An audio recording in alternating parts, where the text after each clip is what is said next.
The Story Vault presents The Erymanthian Boar is part of Agatha Christie's The Labors of Hercules collection. The accomplishment of the third labor of Hercules having brought him to Switzerland, Hercule Poirot decided that being there, he might take advantage of the fact and visit certain places which were up to now unknown to him. He passed an agreeable couple of days at Chamonix, lingered a day or two at Montreux, and then went on to Aldermatt, a spot which he had heard various friends praise highly. Aldermatt, however, affected him unpleasantly. It was at the end of a valley with towering snow-peaked mountains shutting it in. He felt, unreasonably, that it was difficult to breathe. "Impossible to remain here," said Hercule Poirot to himself. It was at that moment that he caught sight of a funicular railway.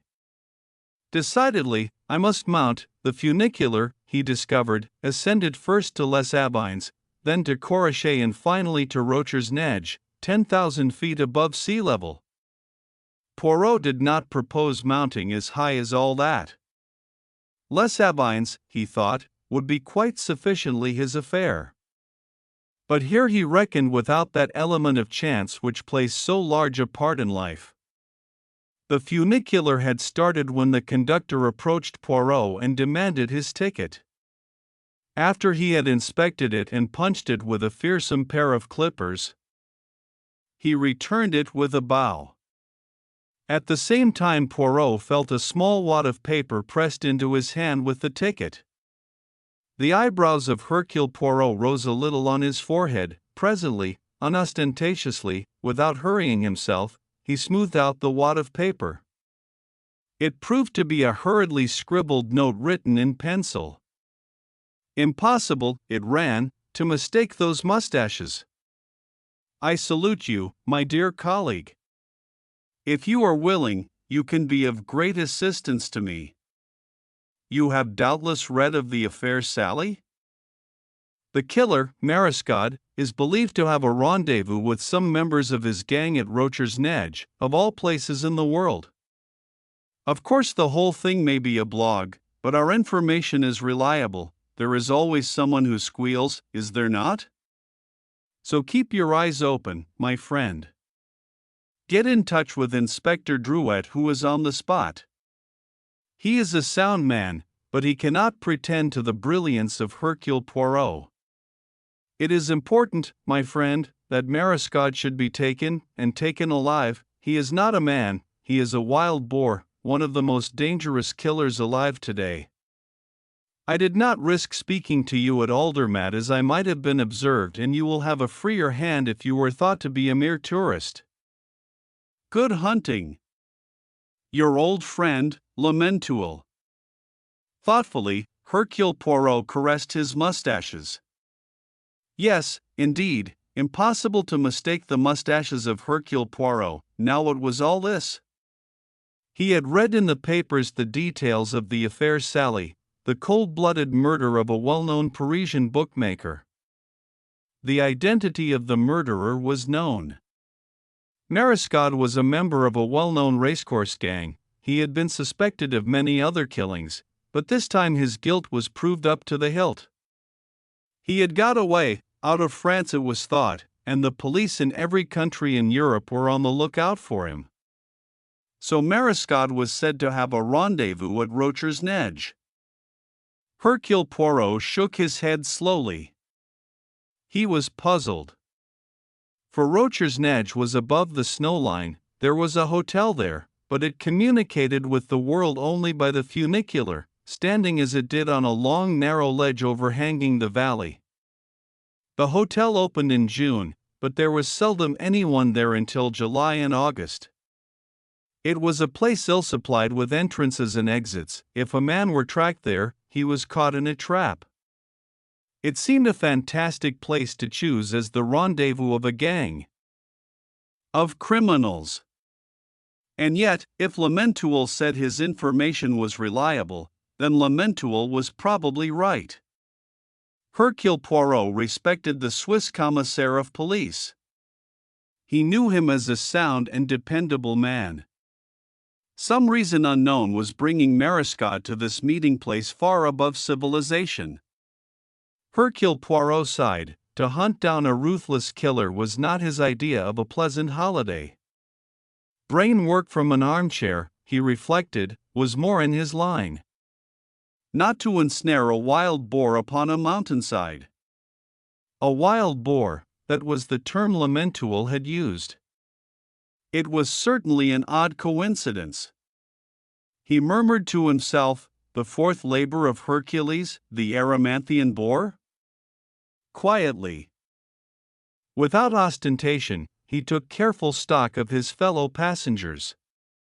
On the seat opposite him was an American tourist.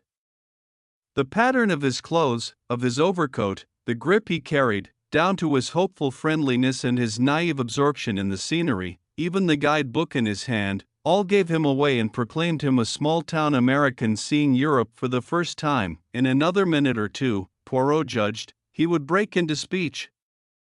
His wistful dog-like expression could not be mistaken.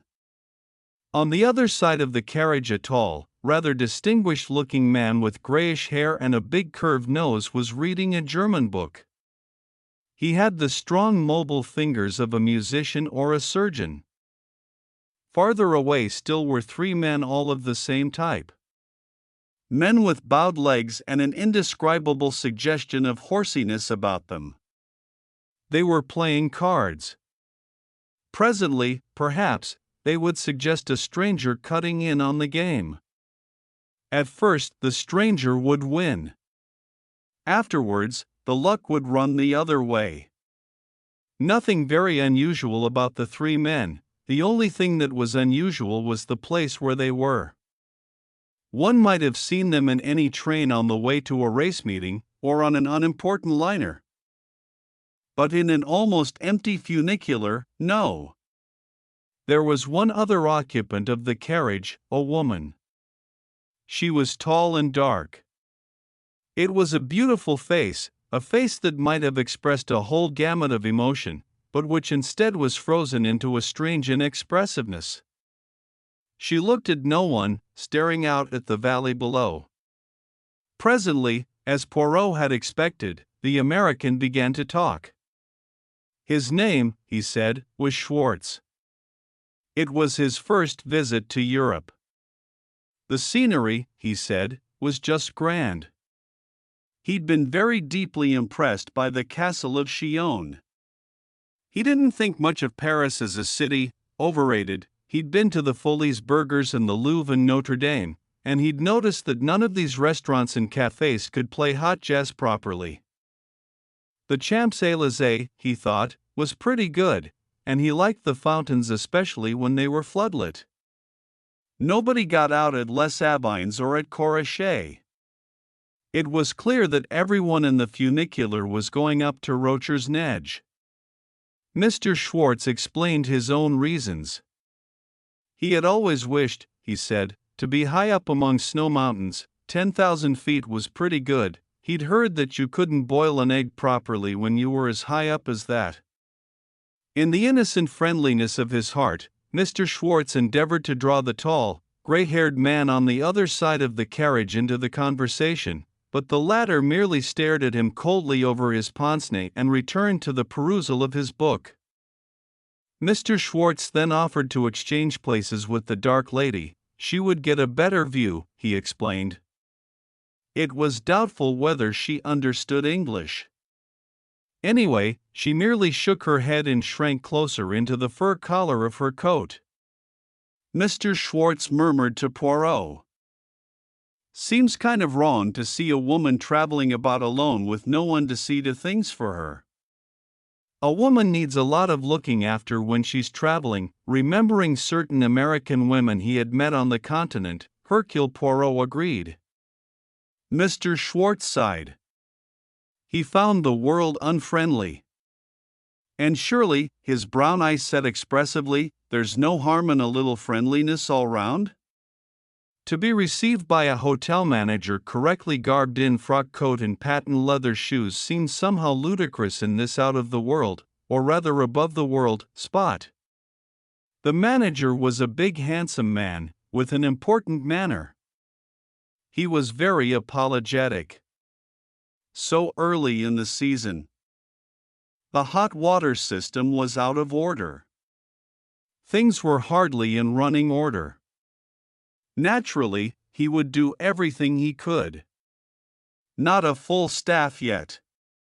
He was quite confused by the unexpected number of visitors. It all came rolling out with professional urbanity, and yet it seemed to Poirot that behind the urbane facade he caught a glimpse of some poignant anxiety. This man, for all his easy manner, was not at ease. He was worried about something. Lunch was served in a long room overlooking the valley far below.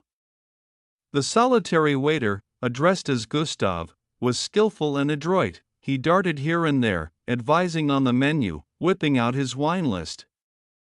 The three horsey men sat at a table together. They laughed and talked in French, their voices rising. Good old Joseph. What about the little Denise, mon vieux? Do you remember that saker pig of a horse that led us all down at Auteuil? It was all very hearty, very much in character, and incongruously out of place. The woman with the beautiful face sat alone at a table in the corner. She looked at no one. Afterwards, as Poirot was sitting in the lounge, the manager came to him and was confidential. Monsieur must not judge the hotel too hardly. It was out of the season. No one came here till the end of July. That lady, Monsieur had noticed her, perhaps? She came at this time every year. Her husband had been killed climbing 3 years ago. It was very sad, they had been very devoted. She came here always before the season commenced, so as to be quiet.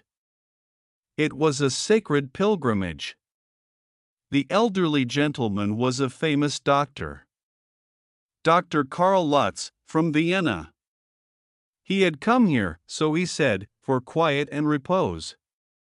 It is peaceful, yes, agreed Hercule Poirot. And CES Messrs there? He indicated the three horsey men. Do they also seek repose, do you think? The manager shrugged his shoulders.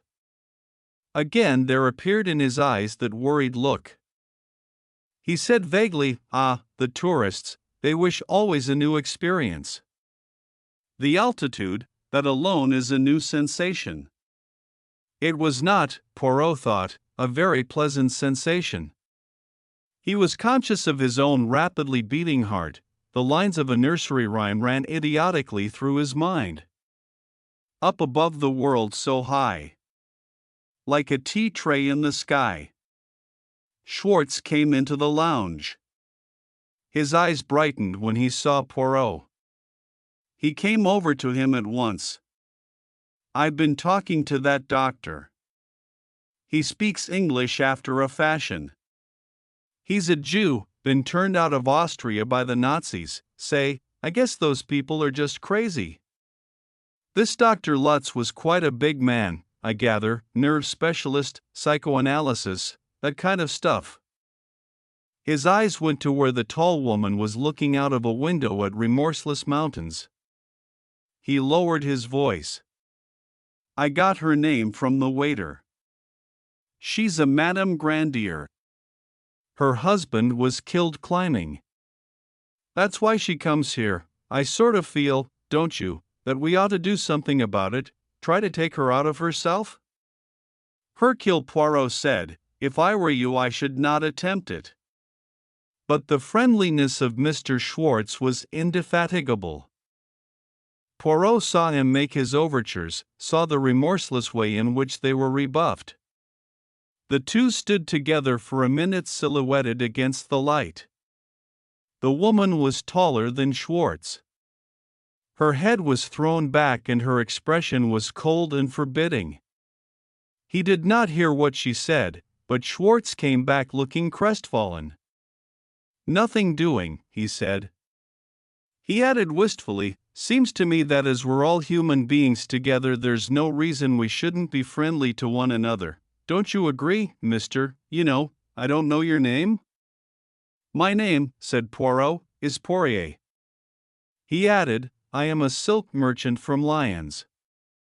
I'd like to give you my card, M.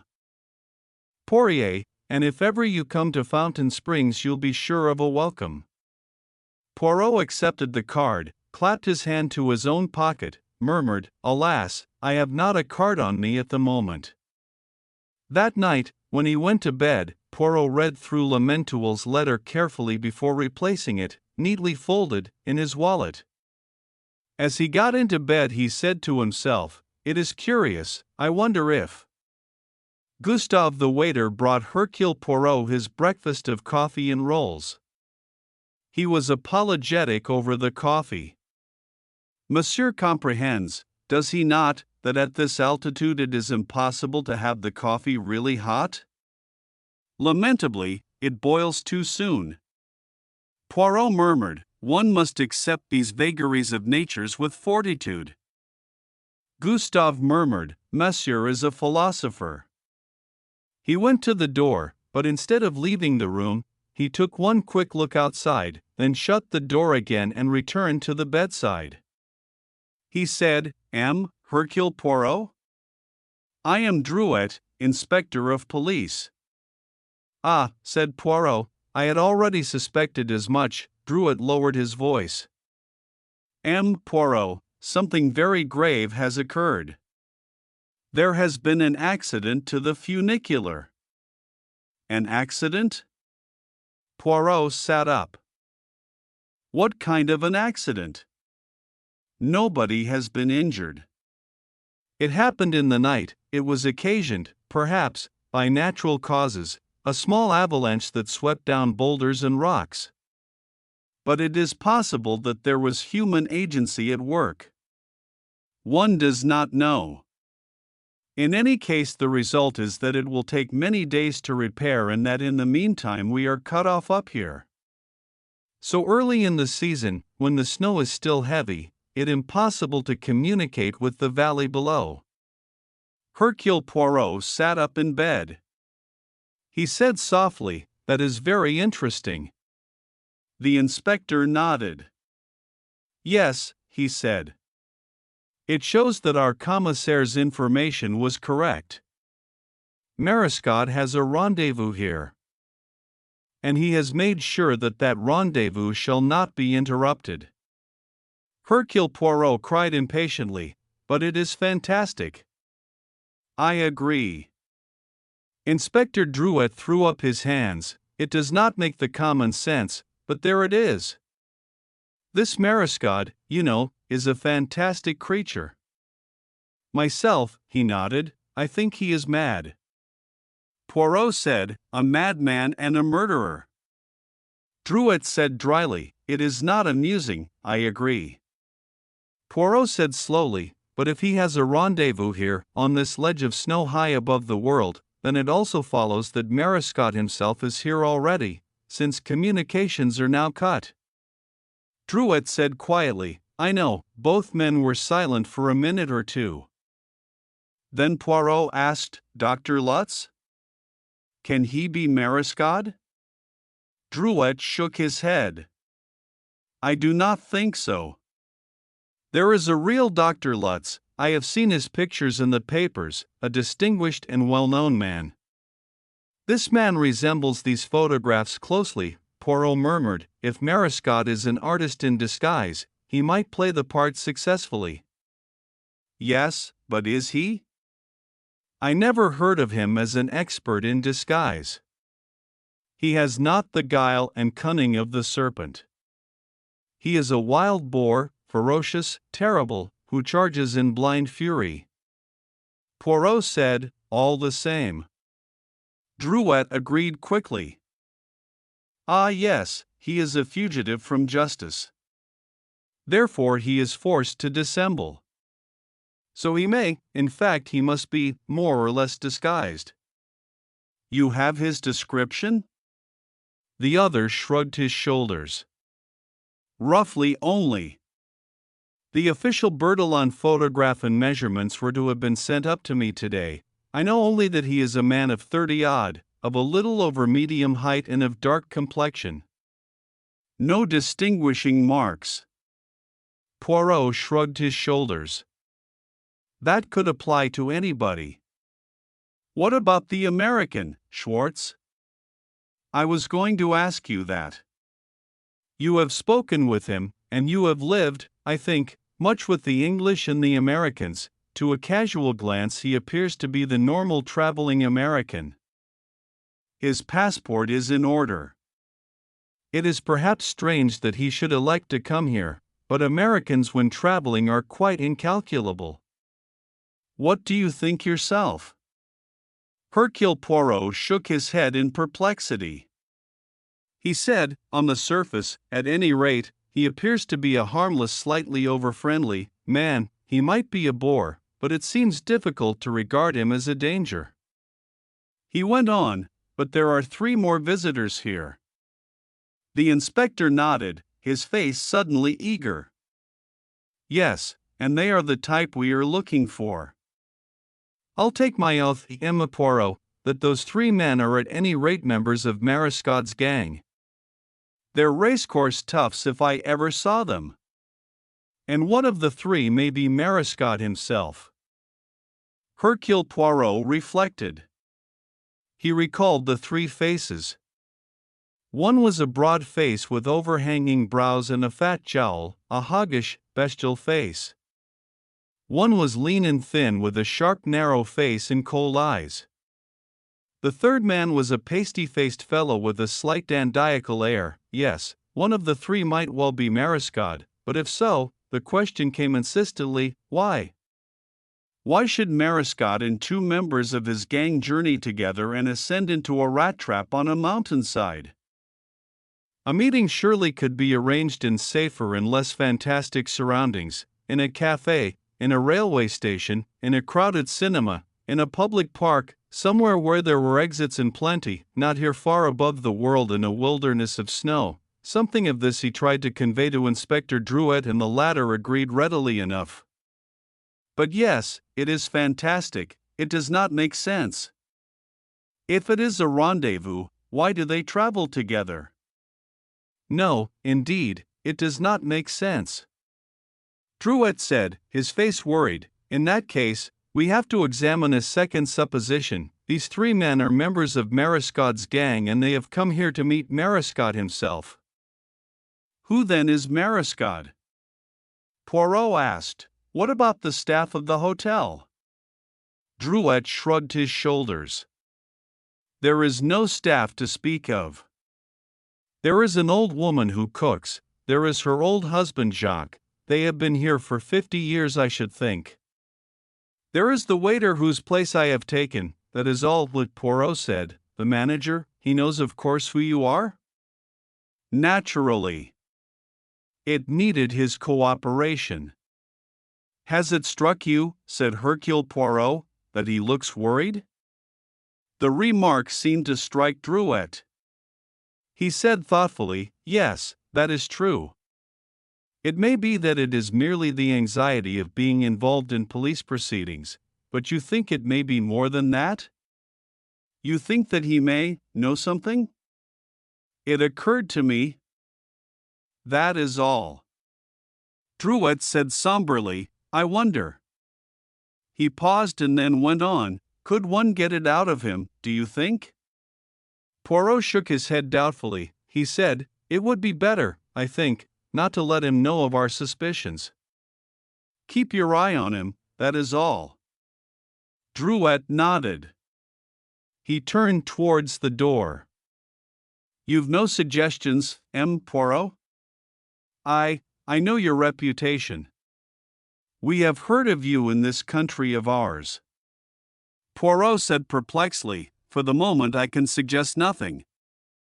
It is the reason which escapes me, the reason for a rendezvous in this place. In fact, the reason for a rendezvous at all? Money, said Drouet succinctly. He was robbed, then, as well as murdered, this poor fellow Sally? Yes, he had a very large sum of money on him which has disappeared. and the rendezvous is for the purpose of sharing out, you think? It is the most obvious idea. Poirot shook his head in a dissatisfied manner. Yes, but why here?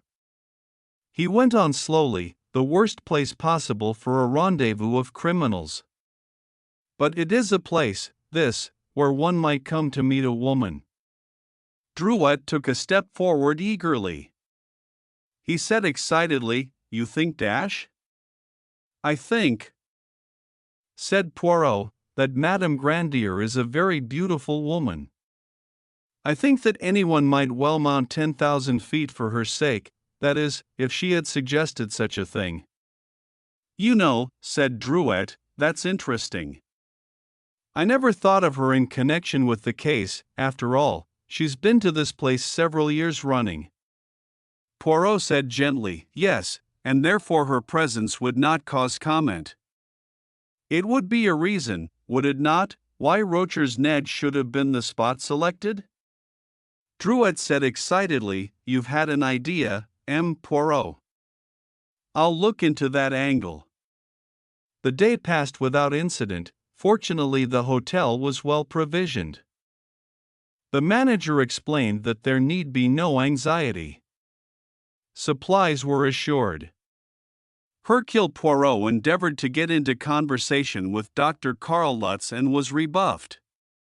The doctor intimated plainly that psychology was his professional preoccupation and that he was not going to discuss it with amateurs. He sat in a corner reading a large German tome on the subconscious and making copious notes and annotations.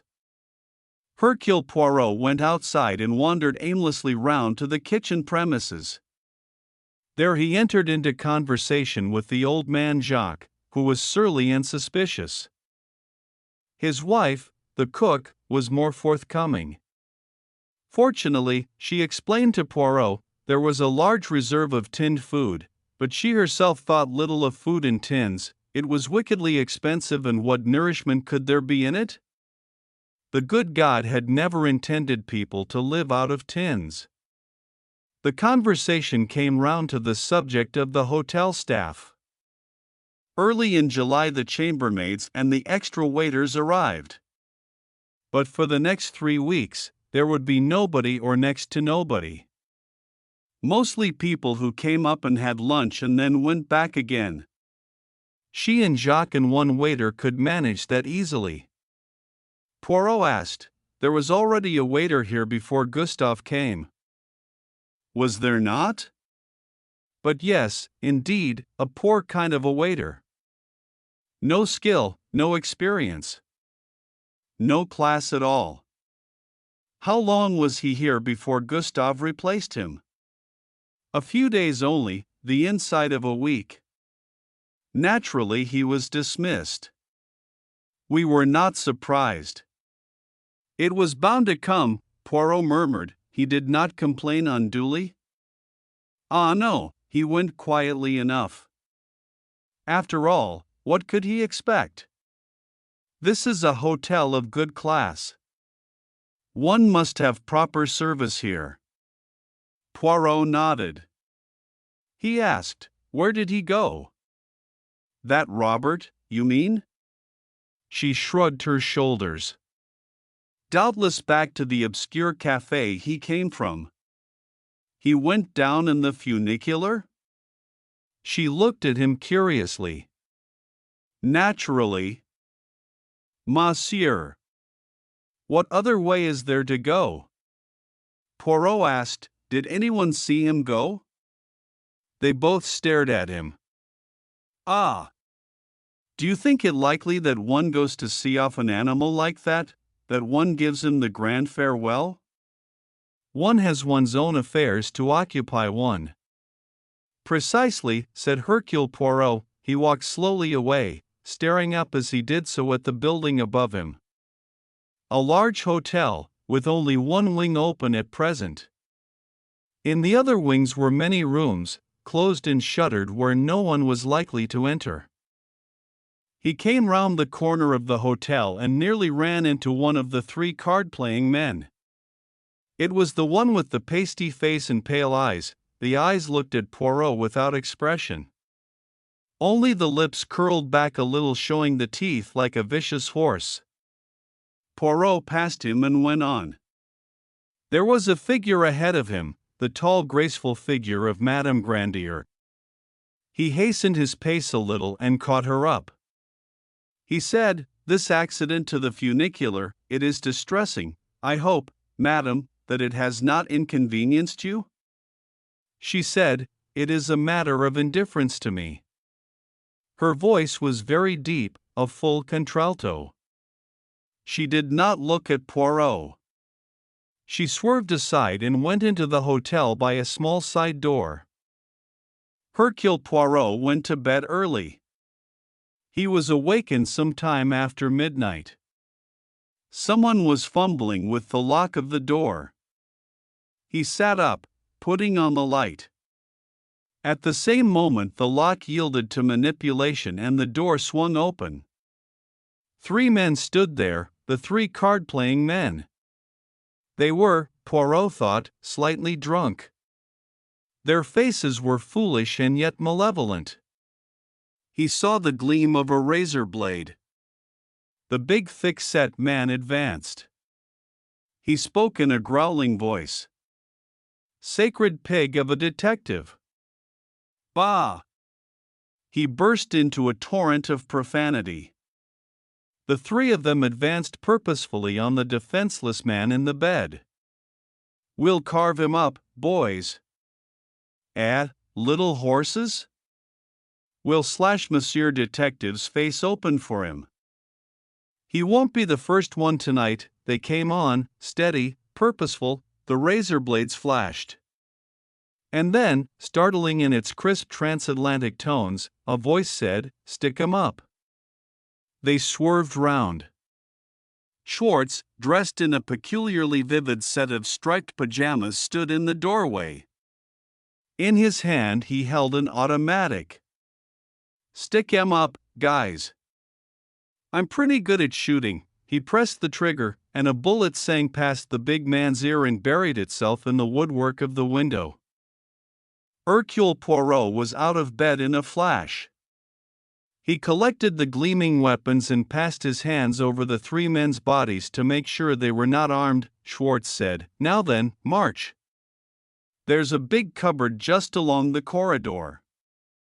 No window in it. Just the thing." He marched them into it and turned the key on them. He swung round to Poirot, his voice breaking with pleasurable emotion. "If that doesn't just show? Do you know, M. Poirier, there were folks in Fountain Springs who laughed at me because I said I was going to take a gun abroad with me." "Where do you think you're going?" they asked. "Into the jungle?" "Well, sir, I'd say the laugh is with me. Did you ever see such an ugly bunch of toughs?" Poirot said, "My dear Mr. Schwartz, you appeared in the nick of time. It might have been a drama on the stage. I am very much in your debt." "That's nothing. Where do we go from here? We ought to turn these boys over to the police, and that's just what we can't do. It's a knotty problem.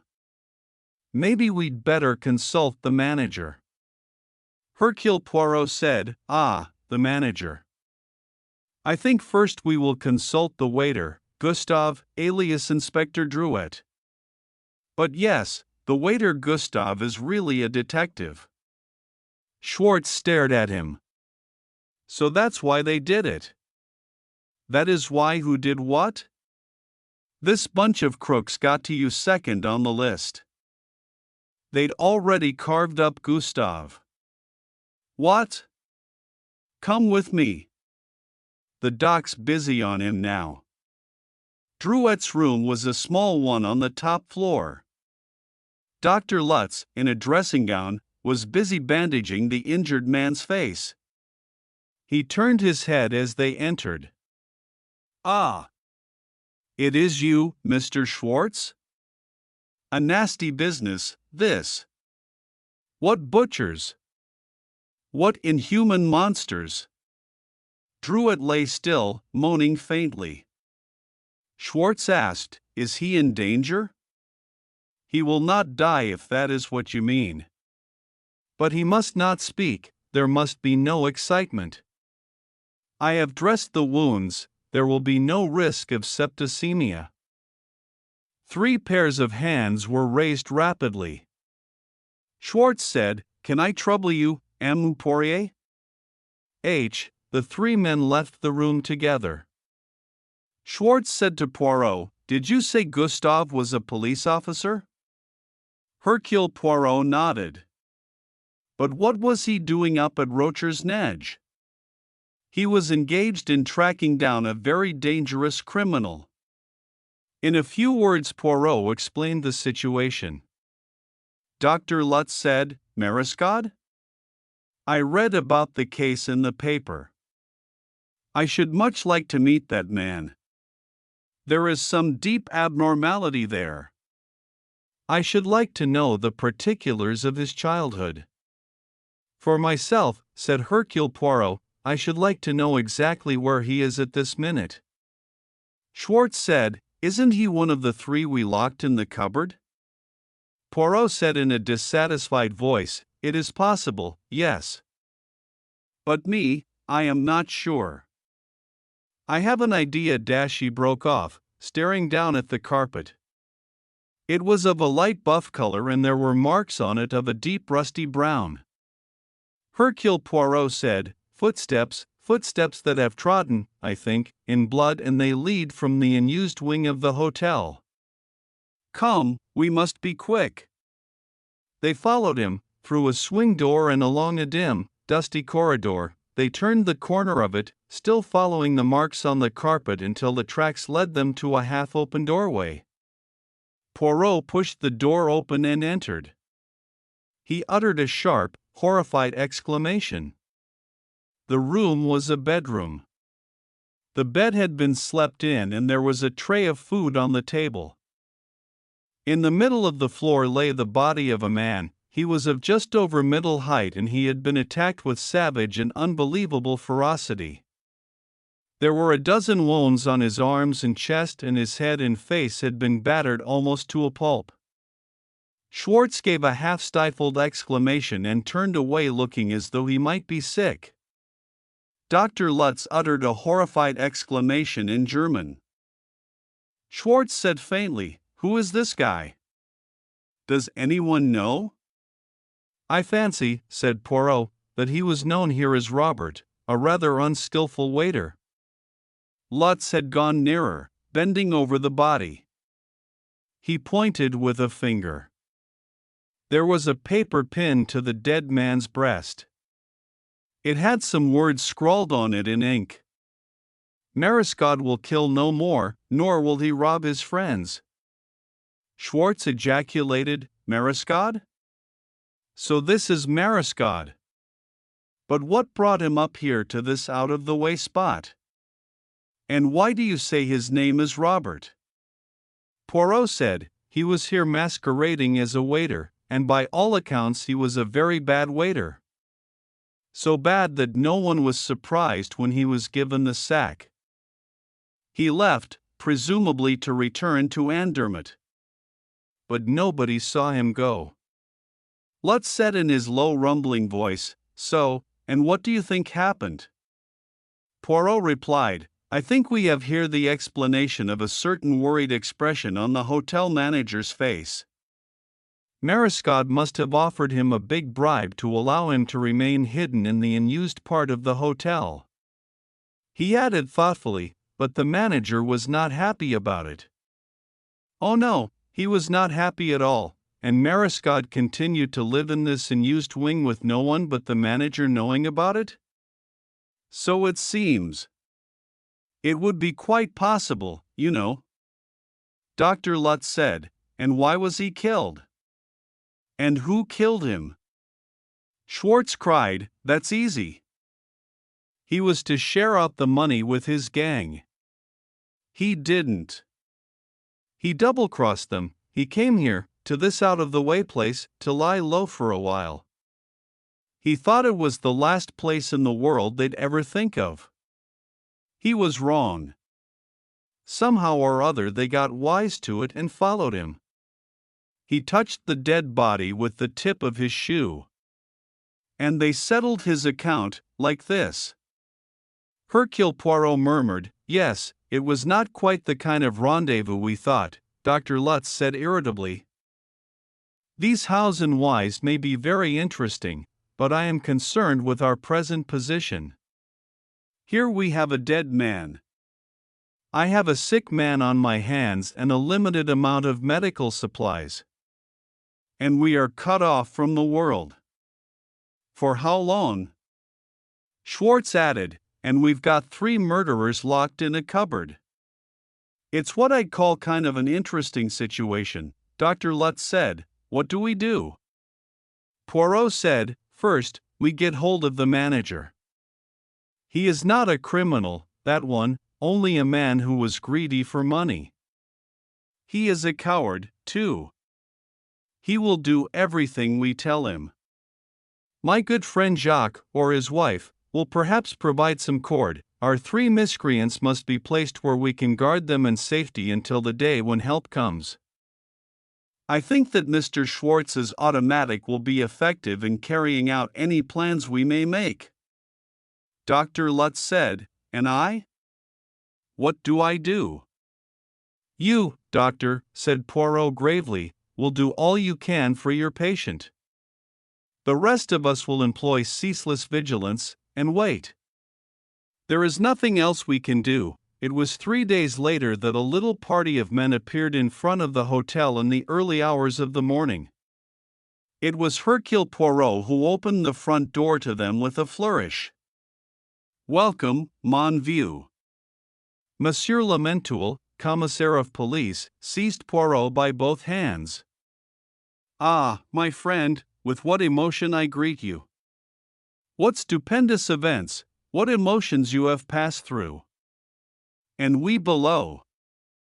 Our anxiety, our fears, knowing nothing, fearing everything. No wireless, no means of communication.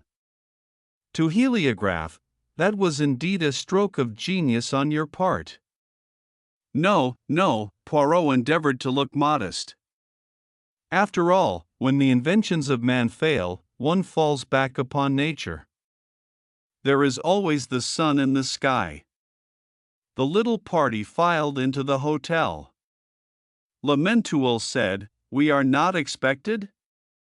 His smile was somewhat grim. Poirot smiled also. He said, "But no. It is believed that the funicular is not nearly repaired yet." Lementoul said with emotion, "Ah, this is a great day." "There is no doubt, you think? It is really Marescot?" "It is Marescot all right. Come with me." They went up the stairs, a door opened and Schwartz came out in his dressing gown. He stared when he saw the men. "I heard voices," he explained. "Why, what's this?" Hercule Poirot said grandiloquently, "Help has come. Accompany us, monsieur. This is a great moment." He started up the next flight of stairs. Schwartz said, "Are you going up to Drouet? How is he, by the way?" Dr. Lutz reported him going well last night. They came to the door of Drouet's room. Poirot flung it open. He announced, "Here is your wild boar, gentlemen. Take him alive and see to it that he does not cheat the guillotine." The man in the bed, his face still bandaged, started up. But the police officers had him by the arms before he could move. Schwartz cried bewildered, "But that's Gustave the waiter, that's Inspector Drouet." "It is Gustave, yes, but it is not Drouet. Drouet was the first waiter, the waiter Robert who was imprisoned in the unused part of the hotel and whom Marescot killed the same night as the attack was made on me." Over breakfast, Poirot explained gently to the bewildered American. "You comprehend, there are certain things one knows quite certainly in the course of one's profession. One knows, for instance, the difference between a detective and a murderer. Gustav was no waiter, that I suspected at once, but equally he was not a policeman. I have dealt with policemen all my life and I know. He could pass as a detective to an outsider, but not to a man who was a policeman himself. And so, at once, I was suspicious. That evening, I did not drink my coffee. I poured it away. And I was wise. Late that evening a man came into my room, came in with the easy confidence of one who knows that the man whose room he is searching is drugged. He looked through my affairs and he found the letter in my wallet, where I had left it for him to find. The next morning Gustav comes into my room with my coffee. He greets me by name and acts his part with complete assurance. But he is anxious, horribly anxious, for somehow or other the police have got on his track. They have learned where he is and that is for him a terrible disaster. It upsets all his plans. He is caught up here like a rat in a trap.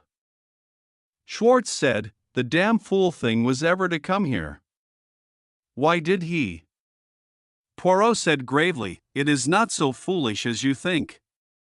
He had urgent need, of a retired spot, away from the world, where he could meet a certain person, and where a certain happening could take place. What person? Dr. Lutz. Dr. Lutz? Is he a crook too? Dr. Lutz is really Dr. Lutz, but he is not a nerve specialist, not a psychoanalyst. He is a surgeon, my friend, a surgeon who specializes in facial surgery. That is why he was to meet Marescott here. He is poor now, turned out of his country. He was offered a huge fee to meet a man here and change that man's appearance by means of his surgical skill. He may have guessed that that man was a criminal, but if so, he shut his eyes to the fact. Realize this, they dared not risk a nursing home in some foreign country. No, up here, where no one ever comes so early in the season except for an odd visit, where the manager is a man in need of money who can be bribed, was an ideal spot. But, as I say, matters went wrong. Marescott was betrayed. The three men, his bodyguard, who were to meet him here and look after him had not yet arrived, but Marescott acts at once. The police officer who is pretending to be a waiter is kidnapped and Marescott takes his place. The gang arrange for the funicular to be wrecked. It is a matter of time. The following evening Drouet is killed and a paper is pinned on the dead body. It is hoped that by the time that communications are established with the world Drouet's body may have been buried as that of Marescott. Dr. Lutz performs his operation without delay. But one man must be silenced, Hercule Poirot, so the gang are sent to attack me. Thanks to you, my friend. Hercule Poirot bowed gracefully to Schwartz, who said, "So you're really Hercule Poirot?" "Precisely." "And you were never fooled by that body for a minute? You knew all along that it wasn't Marescott?" "Certainly." "Why didn't you say so?"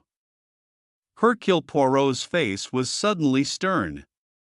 "Because I wanted to be quite sure of handing the real Marescott over to the police." He murmured below his breath, "to capture alive the wild boar of Aramanthia."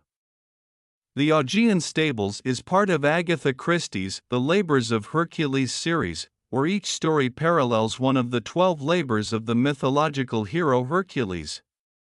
The situation is an extremely delicate one, M. Poirot.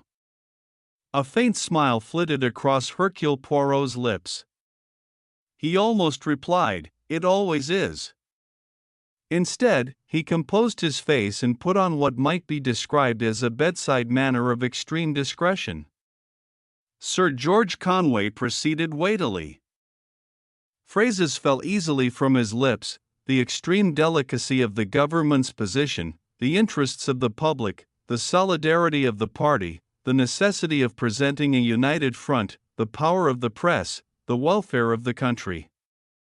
It all sounded well, and meant nothing. Hercule Poirot felt that familiar aching of the jaw when one longs to yawn and politeness forbids. He had felt the same sometimes when reading the parliamentary debates. But on those occasions there had been no need to restrain his yawns. He steeled himself to endure patiently. He felt, at the same time, a sympathy for Sir George Conway. The man obviously wanted to tell him something, and as obviously had lost the art of simple narration. Words had become to him a means of obscuring facts, not of revealing them. He was an adept in the art of the useful phrase, that is to say, the phrase that falls soothingly on the ear and is quite empty of meaning. The words rolled on. Poor Sir George became quite red in the face. He shot a desperate glance at the other man sitting at the head of the table, and that other man responded. Edward Ferrier said, "All right, George. I'll tell him." Hercule Poirot shifted his gaze from the Home Secretary to the Prime Minister. He felt a keen interest in Edward Ferrier, an interest aroused by a chance phrase from an old man of 82. Professor Fergus MacLeod, after disposing of a chemical difficulty in the conviction of a murderer, had touched for a moment on politics, on the retirement of the famous and beloved John Hammett. Now Lord Cornworthy, his son-in-law, Edward Ferrier, had been asked to form a cabinet. As politicians go, he was a young man, under 50. Professor MacLeod had said, "Ferrier was once one of my students. He's a sound man." That was all, but to Hercule Poirot it represented a good deal. If MacLeod called a man sound, it was a testimonial to character compared with which no popular or press enthusiasm counted at all. It coincided, it was true, with the popular estimate. Edward Ferrier was considered sound, just that, not brilliant, not great, not a particularly eloquent orator, not a man of deep learning. He was a sound man, a man bred in the tradition, a man who had married John Hammett's daughter, who had been John Hammett's right-hand man, and who could be trusted to carry on the government of the country in the John Hammett tradition. For John Hammett was particularly dear to the people and press of England. He represented every quality which was dear to Englishmen. People said of him, "One does feel that Hammett's honest." Anecdotes were told of his simple home life, of his fondness for gardening. Corresponding to Baldwin's pipe and Chamberlain's umbrella, there was John Hammett's raincoat. He always carried it, a weather-worn garment. It stood as a symbol of the English climate, of the prudent forethought of the English race, of their attachment to old possessions.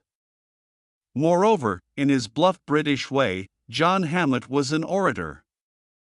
His speeches, quietly and earnestly delivered, contained those simple sentimental clichés which are so deeply rooted in the English heart. Foreigners sometimes criticize them as being both hypocritical and unbearably noble. John Hammett did not in the least mind being noble, in a sporting, public school, deprecating fashion. Moreover, he was a man of fine presence, tall, upstanding, with fair coloring and very bright blue eyes. His mother had been a Dane, and he himself had been for many years First Lord of the Admiralty, which gave rise to his nickname of the Viking. When at last ill health forced him to give up the reins of office, deep uneasiness was felt. Who would succeed him? The brilliant Lord Charles Delafield? Too brilliant, England didn't need brilliance. Evan Whitler? Clever, but perhaps a little unscrupulous. John Potter? The sort of man who might fancy himself as dictator, and we didn't want any dictators in this country, thank you very much. So a sigh of relief went up when the quiet Edward Ferrier assumed office. Ferrier was all right. He had been trained by the old man, he had married the old man's daughter. In the classic British phrase, Ferrier would carry on. Hercule Poirot studied the quiet dark-faced man with the low pleasant voice. Lean and dark and tired-looking, Edward Ferrier was saying, "Perhaps, Emma Poirot, you are acquainted with a weekly periodical called the X-Ray News?" "I have glanced at it," admitted Poirot, blushing slightly. The Prime Minister said, "Then you know more or less of what it consists." Semi-libelous matter. Snappy paragraphs hinting at sensational secret history, some of them true, some of them harmless, but all served up in a spicy manner. Occasionally he paused and then said, his voice altering a little, occasionally something more. Hercule Poirot did not speak. Ferrier went on, "For 2 weeks now there have been hints of impending disclosures of a first-class scandal in the highest political circles. Astonishing revelations of corruption and jobbery," Hercule Poirot said, shrugging his shoulders, "a common trick. When the actual revelations come they usually disappoint the cravers after sensation badly." Ferrier said dryly, "These will not disappoint them." Hercule Poirot asked, "You know then, what these revelations are going to be?" With a fair amount of accuracy, Edward Ferrier paused a minute, then he began speaking. Carefully, methodically, he outlined the story. It was not an edifying story. Accusations of shameless chicanery, of shared juggling, of a gross misuse of party funds. The charges were leveled against the late Prime Minister, John Hammett. They showed him to be a dishonest rascal, a gigantic confidence trickster, who had used his position to amass for himself a vast private fortune. The Prime Minister's quiet voice stopped at last. The Home Secretary groaned. He spluttered out, "It's monstrous, monstrous. This fellow, Perry, who edits the rag, ought to be shot." Hercule Poirot said, "These so-called revelations are to appear in the X-Ray News?" "Yes." "What steps do you propose to take about them?" Ferrier said slowly, "They constitute a private attack on John Hammett. It is open to him to sue the paper for libel." "Will he do that?" "No." "Why not?" Ferrier said, "It is probable that there is nothing the X-Ray News would like better. The publicity given them would be enormous, their defense would be fair comment and that the statements complained of were true. The whole business would be exhaustively held up to view in a blaze of limelight. Still, if the case went against them, the damages would be extremely heavy." Ferrier said slowly, "It might not go against them." "Why?" Sir George said primly, "I really think that but Edward Ferrier was already speaking. Because what they intend to print is the truth." A groan burst from Sir George Conway, outraged at such unparliamentary frankness. He cried out, "Edward, my dear fellow. We don't admit, surely the ghost of a smile passed over Edward Ferrier's tired face. He said, "Unfortunately, George, there are times when the stark truth has got to be told. This is one of them." Sir George exclaimed, "You understand, Emma Poirot, all this is strictly in confidence." Not one word Ferrier interrupted him. He said, "M. Poirot understands that." He went on slowly, "What he may not understand is this, the whole future of the People's Party is at stake. John Hammett, M. Poirot, was the People's Party. He stood for what it represents to the people of England, he stood for decency and honesty. No one has ever thought us brilliant. We have muddled and blundered. But we have stood for the tradition of doing one's best, and we have stood, too, for fundamental honesty. Our disaster is this, that the man who was our figurehead, the honest man of the people, par excellence, turns out to have been one of the worst crooks of this generation." Another groan burst from Sir George. Poirot asked, "You knew nothing of all this?" Again the smile flashed across the weary face. Ferrier said, You may not believe me, M. Poirot, but like everyone else, I was completely deceived. I never understood my wife's curious attitude of reserve towards her father. I understand it now. She knew his essential character. He paused and then said, when the truth began to leak out, I was horrified, incredulous. We insisted on my father-in-law's resignation on the grounds of ill health, and we set to work to clean up the mess, shall I say? Sir George groaned, the Augean stables. Poirot started. Ferrier said, it will prove, I fear, too Herculean a task for us. Once the facts become public, there will be a wave of reaction all over the country. The government will fall. There will be a general election, and in all probability Everhard and his party will be returned to power. You know Everhard's policy, Sir George spluttered. A firebrand, a complete firebrand. Ferrier said gravely, Everhard has ability, but he is reckless, belligerent, and utterly tactless. His supporters are inept and vacillating. It would be practically a dictatorship. Hercule Poirot nodded. Sir George bleated out, if only the whole thing can be hushed up. Slowly, the Premier shook his head. It was a movement of defeat. Poirot said, you do not believe that it can be hushed up? Ferrier said, I sent for you, M. Poirot, as a last hope. In my opinion, this business is too big, too many people know about it, for it to be successfully concealed. The only two methods open to us, which are, to put it bluntly, the use of force, or the adoption of bribery, cannot really hope to succeed. The Home Secretary compared our troubles with the cleansing of the Augean stables. It needs, M. Poirot, the violence of a river in spate, the disruption of the great natural forces of nature, nothing less, in fact, than a miracle. It needs, in fact, a Hercules, said Poirot, nodding his head with a pleased expression. He added, my name, remember, is Hercule.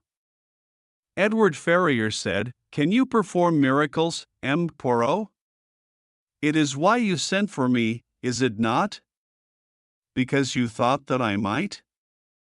That is true. I realized that if salvation was to be achieved, it could only come through some fantastic and completely unorthodox suggestion. He paused a minute, then he said, but perhaps, M. Poirot, you take an ethical view of the situation? John Hammett was a crook. The legend of John Hammett must be exploded. Can one build an honest house on dishonest foundations? I do not know. But I do know that I want to try. He smiled with a sudden sharp bitterness. The politician wants to remain in office, as usual from the highest motives. Hercule Poirot rose. He said, Monsieur, my experience in the police force has not, perhaps, allowed me to think very highly of politicians. If John Hammett were in office, I would not lift a finger, no, not a little finger. But I know something about you. I have been told, by a man who is really great, one of the greatest scientists and brains of the day, that you are a sound man. I will do what I can. He bowed and left the room. Sir George burst out, well, of all the damned chic dash, but Edward Ferrier, still smiling, said, it was a compliment. On his way downstairs, Hercule Poirot was intercepted by a tall, fair-haired woman. She said, please come into my sitting room, M. Poirot. He bowed and followed her. She shut the door, motioned him to a chair, and offered him a cigarette. She sat down opposite him. She said quietly, you have just seen my husband, and he has told you about my father. Poirot looked at her with attention. He saw a tall woman, still handsome, with character and intelligence in her face. Mrs. Ferrier was a popular figure. As the wife of the Prime Minister, she naturally came in for a good share of the limelight. As the daughter of her father, her popularity was even greater. Dagmar Ferrier represented the popular ideal of English womanhood. She was a devoted wife, a fond mother. She shared her husband's love of country life. She interested herself in just those aspects of public life which were generally felt to be proper spheres of womanly activity. She dressed well, but never in an ostentatiously fashionable manner. She devoted much of her time and activity to large-scale charities. She had inaugurated special schemes for the relief of the wives of unemployed men. She was looked up to by the whole nation and was a most valuable asset to the party. Hercule Poirot said, "You must be terribly worried, madam." "Oh, I am, you don't know how much. For years I have been dreading something." Poirot said, "You had no idea of what was going on actually?" She shook her head. "No, not in the least. I only knew that my father was not what everyone thought him. I realized, from the time that I was a child, that he was a humbug." Her voice was deep and bitter. She said, "It is through marrying me that Edward will lose everything." Poirot said in a quiet voice, "Have you any enemies, madam?" She looked up at him, surprised. "Enemies? I don't think so." Poirot said thoughtfully, "I think you have." He went on, "Have you courage, madam? There is a great campaign afoot, against your husband, and against yourself. You must prepare to defend yourself." She cried, "But it doesn't matter about me, only about Edward." Poirot said, "The one includes the other. Remember, madam, you are Caesar's wife." He saw her color ebb. She leaned forward. She said, "What is it you are trying to tell me?" Percy Perry, editor of the X-Ray News, sat behind his desk smoking. He was a small man with a face like a weasel. He was saying in a soft, oily voice, "We'll give him the dirt, all right. Lovely, lovely. Oh boy." His second in command, a thin, spectacled youth, said uneasily, "You're not nervous? Expecting strong-arm stuff?" "Not them. Haven't got the nerve. Wouldn't do them any good, either. Not the way we've got it farmed out, in this country and on the continent in America." The other said, "They must be in a pretty good stew." "Won't they do anything?" "They'll send someone to talk pretty." A buzzer sounded. Percy Perry picked up a receiver. He said, "Who do you say?" "Right, send him up." He put the receiver down, grinned. "They've got that high-toned Belgian Dick onto it. He's coming up now to do his stuff. Wants to know if we'll play ball." Hercule Poirot came in. He was immaculately dressed, a white camellia in his buttonhole. Percy Perry said, "Pleased to meet you, M. Poirot. On your way to the royal enclosure at Ascot?" "No." "My mistake." Hercule Poirot said, "I am flattered. One hopes to present a good appearance. It is even more important." His eyes roamed innocently over the editor's face and somewhat slovenly attire, "when one has few natural advantages." Perry said shortly, "What do you want to see me about?" Poirot leaned forward, tapped him on the knee, and said with a beaming smile, "Blackmail." "What the devil do you mean?" "Blackmail? I have heard, the little bird has told me, that on occasions you have been on the point of publishing certain very damaging statements in your so spirituelle paper. Then, there has been a pleasant little increase in your bank balance, and after all, those statements have not been published." Poirot leaned back and nodded his head in a satisfied sort of way. "Do you realize that what you're suggesting amounts to slander?" Poirot smiled confidently. "I am sure you will not take offense." "I do take offense." As to blackmail, there is no evidence of my ever having blackmailed anybody. No, I am quite sure of that. You misunderstand me. I was not threatening you. I was leading up to a simple question. How much? I don't know what you're talking about, said Percy Perry. A matter of national importance, M. Perry. They exchanged a significant glance. Percy Perry said, I'm a reformer, M. Poirot. I want to see politics cleaned up. I'm opposed to corruption. Do you know what the state of politics is in this country? The Augean stables, no more, no less. Tiens, said Hercule Poirot. You, too, used that phrase. And what is needed, went on the editor. To cleanse those stables is the great purifying flood of public opinion. Hercule Poirot got up. He said, I applaud your sentiments, he added, it is a pity that you do not feel in need of money. Percy Perry said hurriedly, here, wait a sec, I didn't say that exactly. But Hercule Poirot had gone through the door. His excuse for later events is that he does not like blackmailers. Everett Dashwood, the cheery young man on the staff of the branch, clapped Hercule Poirot affectionately on the back. He said, there's dirt and dirt, my boy. My dirt's clean dirt, that's all. I was not suggesting that you were on a par with Percy Perry. Damned little bloodsucker. He's a blot on our profession. We'd all down him if we could. It happens, said Hercule Poirot, that I am engaged at the moment on a little matter of clearing up a political scandal, cleaning out the Augean stables, said Dashwood. Too much for you, my boy. Only hope is to divert the Thames and wash away the Houses of Parliament.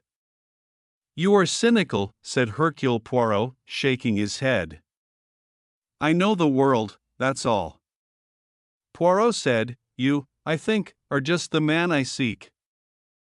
You have a reckless disposition, you are the good sport, you like something that is out of the usual. And granting all that? I have a little scheme to put into action. If my ideas are right, there is a sensational plot to unmask. That, my friend, shall be a scoop for your paper.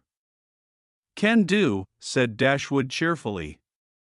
It will concern a scurrilous plot against a woman, better and better. Sex stuff always goes. Then sit down and listen. People were talking. In the Goose and Feathers at Little Wimplington. Well, I don't believe it. John Hammett, he was always an honest man, he wasn't like some of these political folk. That's what they say about all swindlers before they're found out. Thousands, they say he made, out of that Palestine oil business. Just a crook deal, it was. Whole lot of 'em tarred with the same brush. Dirty crooks, every one of 'em. You wouldn't find Everhard doing that. He's one of the old school. But I can't believe as John Hammett was a wrong un. You can't believe all these papers say Ferrier's wife was his daughter. Have you seen what it says about her? They pored over a much-thumped copy of the X-ray News. Caesar's wife?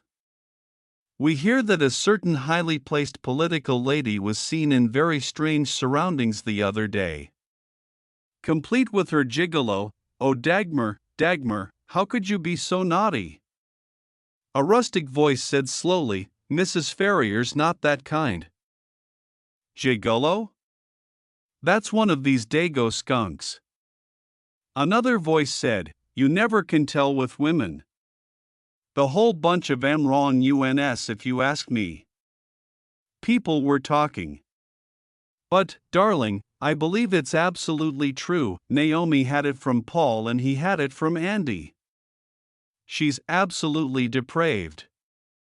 But she was always so terribly dowdy and proper in opening bazaars. Just camouflage, darling. They say she's a nymphomaniac. Well, I mean, it's all in the X-ray news. Oh, not right out, but you can read between the lines. I don't know how they get hold of these things. What do you think of all this political scandal touch? They say her father embezzled the party funds. People were talking. I don't like to think of it, and that's a fact, Mrs. Rogers. I mean, I always thought Mrs. Ferrier was a really nice woman. Do you think all these awful things are true? As I say, I don't like to think it of her. Why, she opened a bazaar in Pelchester only last June. I was as near to her as I am to that sofa. And she had such a pleasant smile. Yes, but what I say is there's no smoke without fire. Well, of course that's true. Oh dear, it seems as though you can't believe in anyone. Edward Ferrier, his face white and strained, said to Poirot, "These attacks on my wife. They're scurrilous, absolutely scurrilous. I'm bringing in action against that vile rag." Hercule Poirot said, "I do not advise you to do so. But these damned lies have got to be stopped." "Are you sure they are lies?" "God damn you, yes." Poirot said, his head held a little on one side, "What does your wife say?" For a moment Ferrier looked taken aback. "She says it is best to take no notice." "But I can't do that, everybody is talking." Hercule Poirot said, "Yes, everybody is talking." And then came the small bald announcement in all the papers: "Mrs. Ferrier has had a slight nervous breakdown. She has gone to Scotland to recuperate."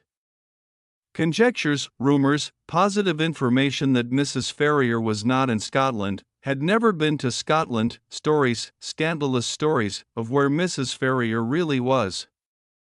And again, people talking. "I tell you Andy saw her. At that frightful place.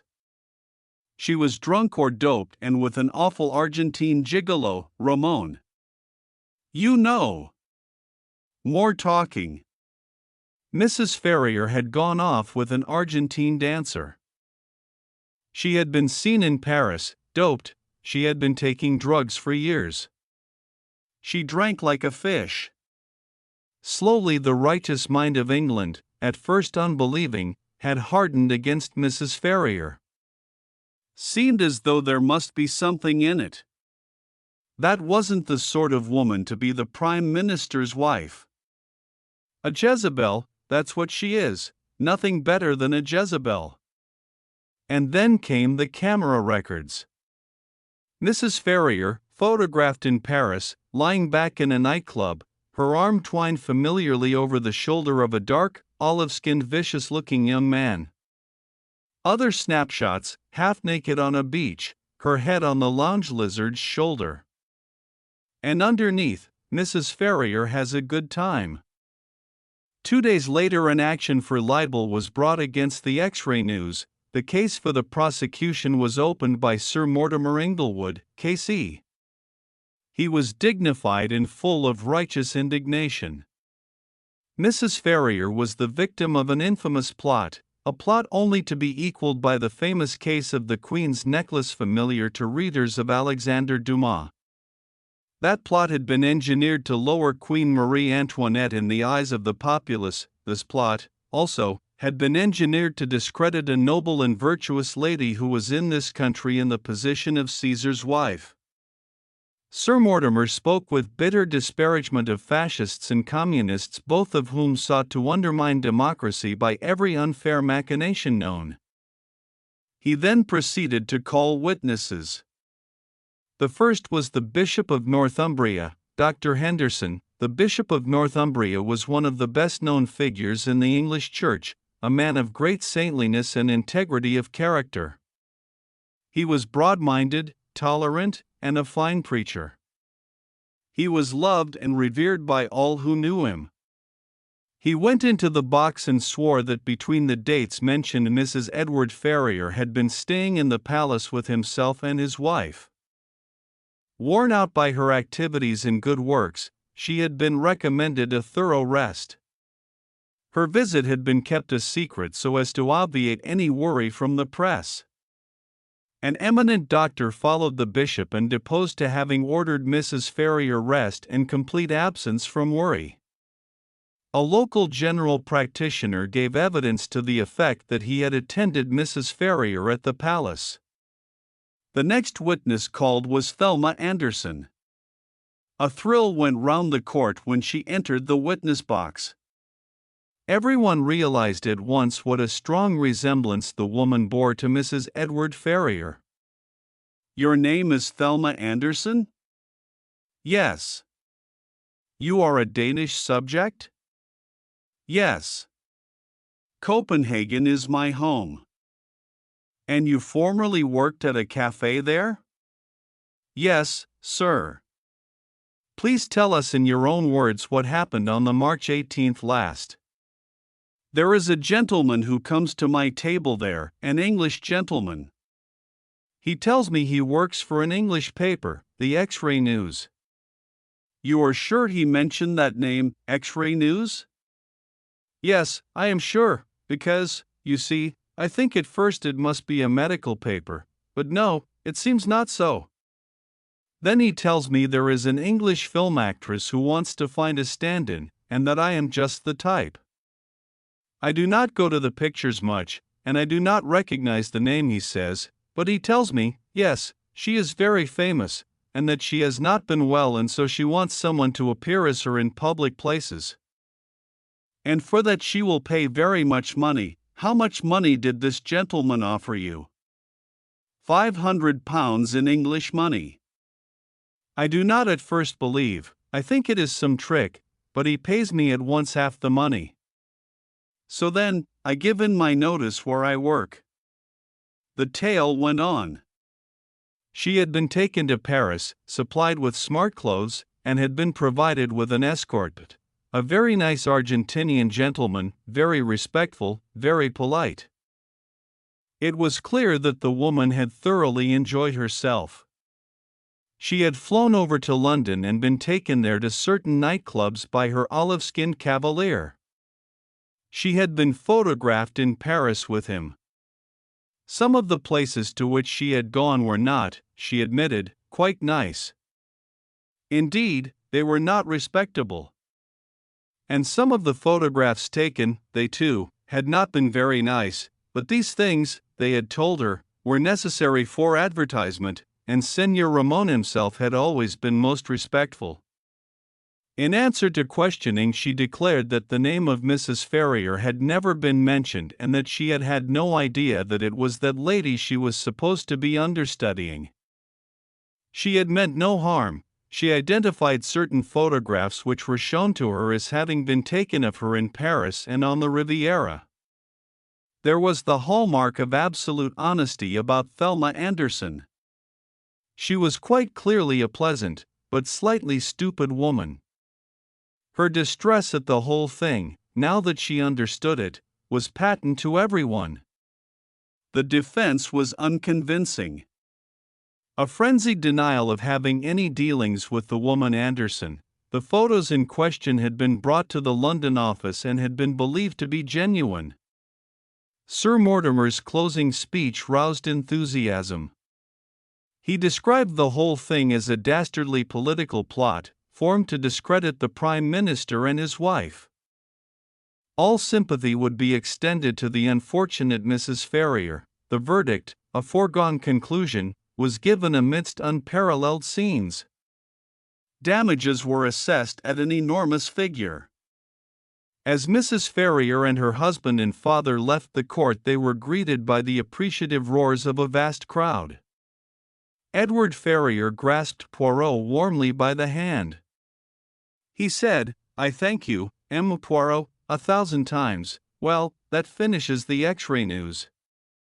Dirty little rag. They're wiped out completely. Serves them right for cooking up such a scurrilous plot. Against Dagmar, too, the kindliest creature in the world. Thank goodness you managed to expose the whole thing, for the wicked rap it was. What put you on to the idea that they might be using a double? It is not a new idea, Poirot reminded him. It was employed successfully in the case of Jeanne de la Motte when she impersonated Marie Antoinette. I know. I must reread The Queen's Necklace. But how did you actually find the woman they were employing? I looked for her in Denmark, and I found her there. But why Denmark? Because Mrs. Ferrier's grandmother was a Dane, and she herself is a markedly Danish type. And there were other reasons. The resemblance is certainly striking. What a devilish idea! I wonder how the little rat came to think of it. Poirot smiled. But he did not. He tapped himself on the chest. I thought of it. Edward Ferrier stared. I don't understand. What do you mean? Poirot said, we must go back to an older story than that of the Queen's Necklace, to the cleansing of the Augean stables. What Hercules used was a river, that is to say, one of the great forces of nature.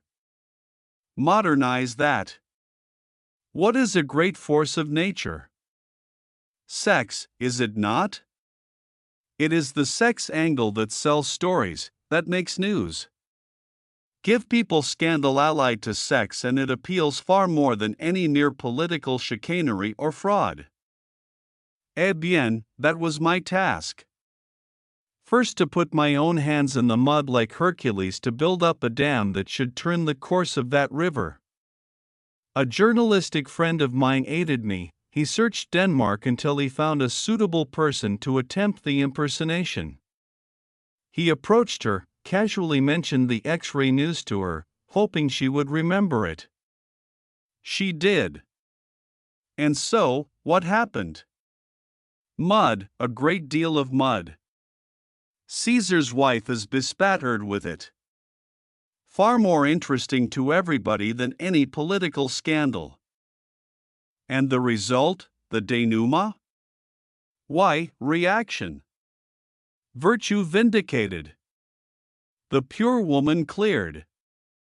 A great tide of romance and sentiment sweeping through the Augean stables. If all the newspapers in the country publish the news of John Hammett's defalcations now, no one will believe it. It will be put down as another political plot to discredit the government. Edward Ferrier took a deep breath. For a moment Hercule Poirot came nearer to being physically assaulted than at any other time in his career. My wife.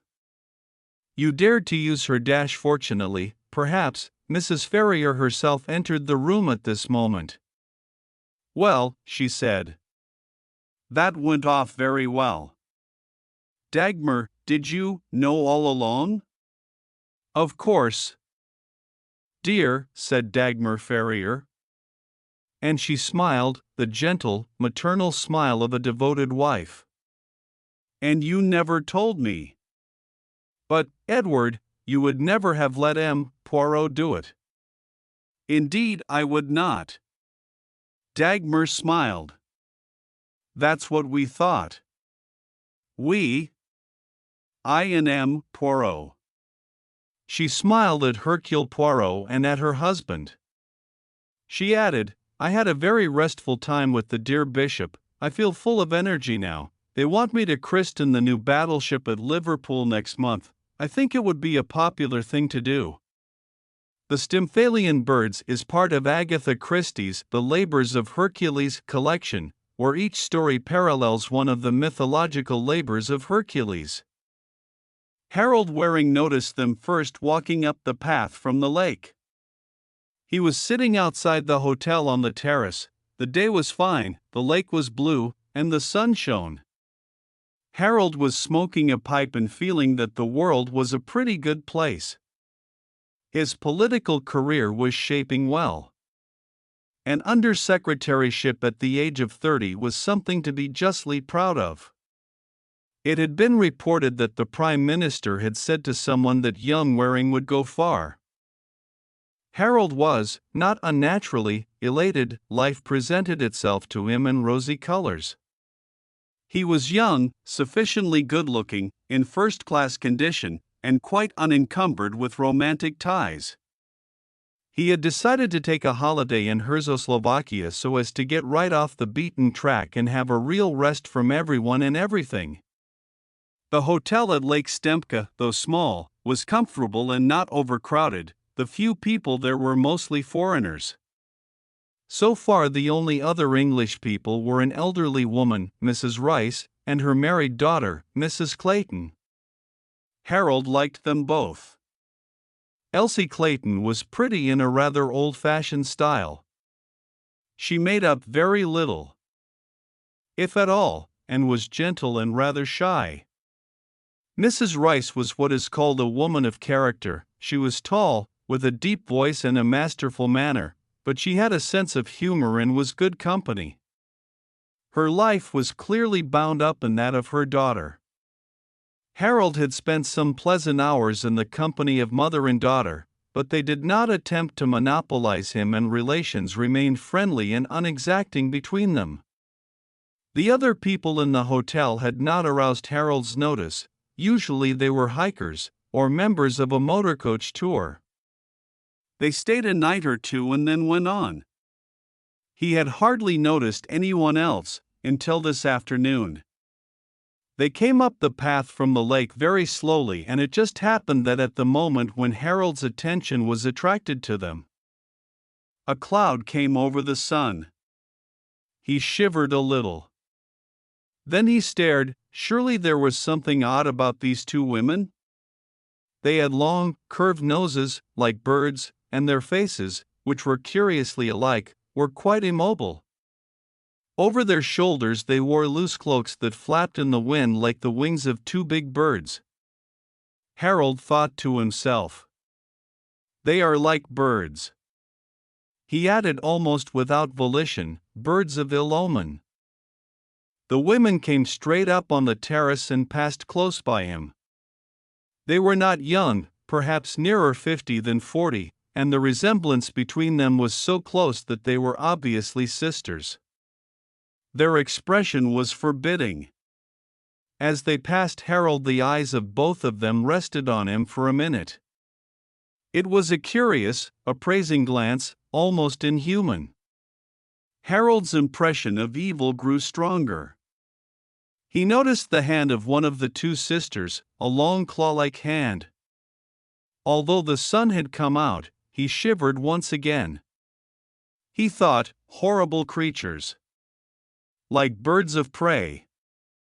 He was distracted from these imaginings by the emergence of Mrs. Rice from the hotel. He jumped up and drew forward a chair.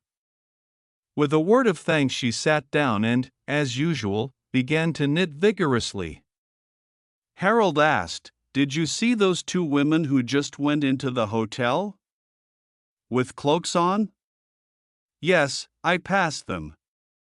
"Extraordinary creatures, didn't you think?"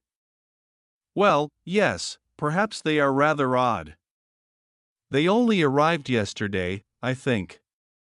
"Very alike, they must be twins." Harold said, "I may be fanciful, but I distinctly felt there was something evil about them." "How curious. I must look at them more closely and see if I agree with you." She added, "We'll find out from the concierge who they are. Not English, I imagine?" "Oh no." Mrs. Rice glanced at her watch. She said, "Tea time. I wonder if you'd mind going in and ringing the bell, Mr. Waring?" "Certainly, Mrs. Rice." He did so, and then as he returned to his seat he asked, "Where's your daughter this afternoon?" "Elsie? We went for a walk together. Part of the way round the lake and then back through the pinewoods. It really was lovely. A waiter came out and received orders for tea." Mrs. Rice went on, her needles flying vigorously. "Elsie had a letter from her husband. She mayn't come down to tea. Her husband? Harold was surprised. Do you know, I always thought she was a widow? Mrs. Rice shot him a sharp glance.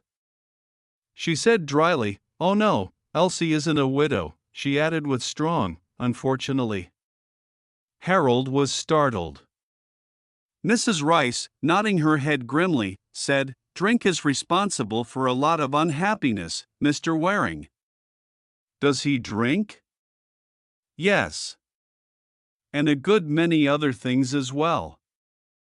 He's insanely jealous and has a singularly violent temper." She sighed. "It's a difficult world, Mr. Waring. I'm devoted to Elsie, she's my only child, and to see her unhappy isn't an easy thing to bear." Harold said with real emotion, "She's such a gentle creature." "A little too gentle, perhaps."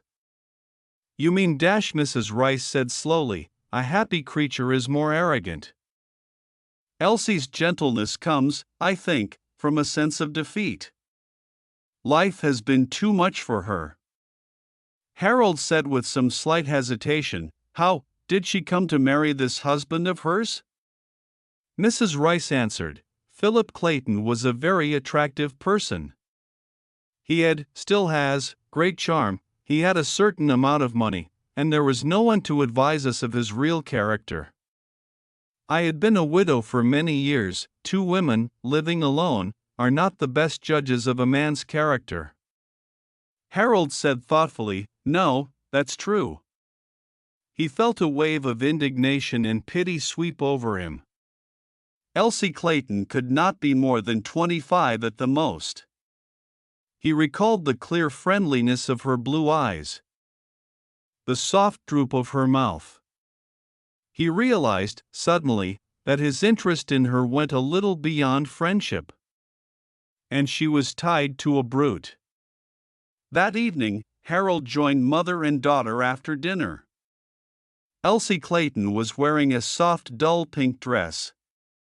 Her eyelids, he noticed, were red. She had been crying. Mrs. Rice said briskly, "I found out who your two harpies are, Mr. Waring. Polish ladies, a very good family, so the concierge says." Harold looked across the room to where the Polish ladies were sitting. Elsie said with interest, "Those two women over there? With the henna-dyed hair? They look rather horrible somehow, I don't know why." Harold said triumphantly, "That's just what I thought." Mrs. Rice said with a laugh, "I think you are both being absurd. You can't possibly tell what people are like just by looking at them." Elsie laughed. She said, "I suppose one can't. All the same, I think they're vultures." "Picking out dead men's eyes," said Harold. "Oh, don't," cried Elsie. Harold said quickly, "Sorry." Mrs. Rice said with a smile, "Anyway, they're not likely to cross our path." Elsie said, "We haven't got any guilty secrets." "Perhaps Mr. Waring has," said Mrs. Rice with a twinkle. Harold laughed, throwing his head back. He said, "Not a secret in the world. My life's an open book." And it flashed across his mind, what fools people are who leave the straight path. A clear conscience, that's all one needs in life. With that you can face the world and tell everyone who interferes with you to go to the devil. He felt suddenly very much alive, very strong, very much master of his fate. Harold Waring, like many other Englishmen, was a bad linguist. His French was halting and decidedly British in intonation. Of German and Italian he knew nothing. Up to now, these linguistic disabilities had not worried him. In most hotels on the continent, he had always found, everyone spoke English, so why worry? But in this out-of-the-way spot, where the native language was a form of Slovak and even the concierge only spoke German. It was sometimes galling to Harold when one of his two women friends acted as interpreter for him. Mrs. Rice, who was fond of languages, could even speak a little Slovak. Harold determined that he would set about learning German. He decided to buy some textbooks and spend a couple of hours each morning in mastering the language. The morning was fine, and after writing some letters, Harold looked at his watch and saw there was still time for an hour's stroll before lunch. He went down towards the lake and then turned aside into the pine woods. He had walked there for perhaps 5 minutes when he heard an unmistakable sound. Somewhere not far away a woman was sobbing her heart out. Harold paused a minute, then he went in the direction of the sound. The woman was Elsie Clayton, and was she sitting on a fallen tree with her face buried in her hands and her shoulders quivering with the violence of her grief. Harold hesitated a minute, then he came up to her. He said gently, "Mrs. Clayton, Elsie?" She started violently and looked up at him. Harold sat down beside her. He said with real sympathy, "Is there anything I can do? Anything at all?" She shook her head. No, you're very kind. But there's nothing anyone can do for me," Harold said rather diffidently. "Is it to do with your husband?" She nodded. Then she wiped her eyes and took out her powder compact, struggling to regain command of herself. She said in a quavering voice, "I didn't want Mother to worry. She's so upset when she sees me unhappy, so I came out here to have a good cry." "It's silly. I know. Crying doesn't help. But, sometimes, one just feels that life is quite unbearable." Harold said, "I'm terribly sorry." She threw him a grateful glance. Then she said hurriedly, "It's my own fault, of course. I married Philip of my own free will. It's turned out badly. I've only myself to blame," Harold said. "It's very plucky of you to put it like that." Elsie shook her head. "No, I'm not plucky. I'm not brave at all. I'm an awful coward. That's partly the trouble with Philip. I'm terrified of him, absolutely terrified, when he gets in one of his rages." Harold said with feeling, "You ought to leave him." "I daren't. He wouldn't let me." "Nonsense. What about a divorce?" She shook her head slowly. "I've no grounds." She straightened her shoulders. "No, I've got to carry on. I spend a fair amount of time with Mother, you know. Philip doesn't mind that. Especially when we go somewhere off the beaten track like this." She added, the color rising in her cheeks, "You see, part of the trouble is that he's insanely jealous. If I so much as speak to another man, he makes the most frightful scenes." Harold's indignation rose. He had heard many women complain of the jealousy of a husband, and whilst professing sympathy, had been secretly of the opinion that the husband was amply justified. But Elsie Clayton wasn't one of those women. She had never thrown him so much as a flirtatious glance. Elsie drew away from him with a slight shiver. She glanced up at the sky. "The sun's gone in. It's quite cold. We'd better get back to the hotel. It must be nearly lunchtime." They got up and turned in the direction of the hotel. They had walked for perhaps a minute when they overtook a figure going in the same direction. They recognized her by the flapping cloak she wore.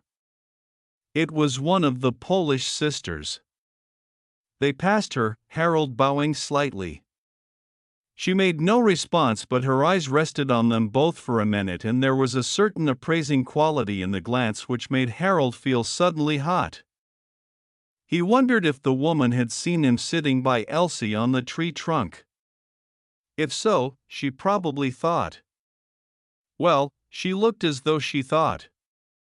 A wave of indignation overwhelmed him. What foul minds some women had! Odd that the sun had gone in and that they should both have shivered, perhaps just at the moment that that woman was watching them. Somehow, Harold felt a little uneasy. That evening, Harold went to his room a little after 10. The English mail had arrived and he had received a number of letters, some of which needed immediate answers. He got into his pajamas and a dressing gown and sat down at the desk to deal with his correspondence. He had written 3 letters and was just starting on the 4th when the door was suddenly flung open and Elsie Clayton staggered into the room. Harold jumped up, startled. Elsie had pushed the door to behind her and was standing clutching at the chest of drawers. Her breath was coming in great gasps, her face was the color of chalk. She looked frightened to death. She gasped out, "It's my husband. He arrived unexpectedly. I think he'll kill me. He's mad, quite mad. I came to you. Don't let him find me." She took a step or two forward, swaying so much that she almost fell. Harold put out an arm to support her. As he did so, the door was flung open and a man stood in the doorway. He was of medium height with thick eyebrows and a sleek, dark head. In his hand he carried a heavy car spanner. His voice rose high and shook with rage. He almost screamed the words. "So that Polish woman was right. You are carrying on with this fellow." Elsie cried, "No, Philip. It's not true." "You're wrong." Harold thrust the girl swiftly behind him, as Philip Clayton advanced on them both. The latter cried, "Wrong. Am I? When I find you here in his room? You she-devil. I'll kill you for this." With a swift, sideways movement he dodged Harold's arm. Elsie, with a cry, ran round the other side of Harold, who swung round to fend the other off, but Philip Clayton had only one idea, to get at his wife. He swerved round again.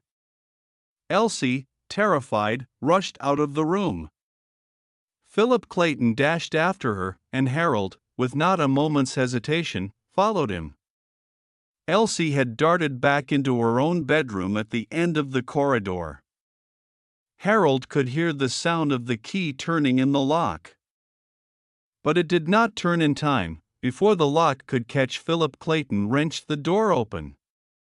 He disappeared into the room and Harold heard Elsie's frightened cry. In another minute Harold burst in after them. Elsie was standing at bay against the curtains of the window. As Harold entered, Philip Clayton rushed at her, brandishing the spanner. She gave a terrified cry, then snatching up a heavy paper weight from the desk beside her, she flung it at him. Clayton went down like a log. Elsie screamed. Harold stopped petrified in the doorway. The girl fell on her knees beside her husband. He lay quite still where he had fallen. Outside in the passage, there was the sound of the bolt of one of the doors being drawn back. Elsie jumped up and ran to Harold. Please. Her voice was low and breathless. "Go back to your room. They'll come, they'll find you here." Harold nodded. He took in the situation like lightning. For the moment, Philip Clayton was hors de combat. But Elsie's scream might have been heard. If he were found in her room, it could only cause embarrassment and misunderstanding. Both for her sake and his own, there must be no scandal. As noiselessly as possible, he sprinted down the passage and back into his room. Just as he reached it, he heard the sound of an opening door. He sat in his room for nearly half an hour, waiting. He dared not go out. Sooner or later, He felt sure Elsie would come. There was a light tap on his door. Harold jumped up to open it. It was not Elsie who came in, but her mother, and Harold was aghast at her appearance. She looked suddenly years older. Her gray hair was disheveled and there were deep black circles under her eyes. He sprang up and helped her to a chair.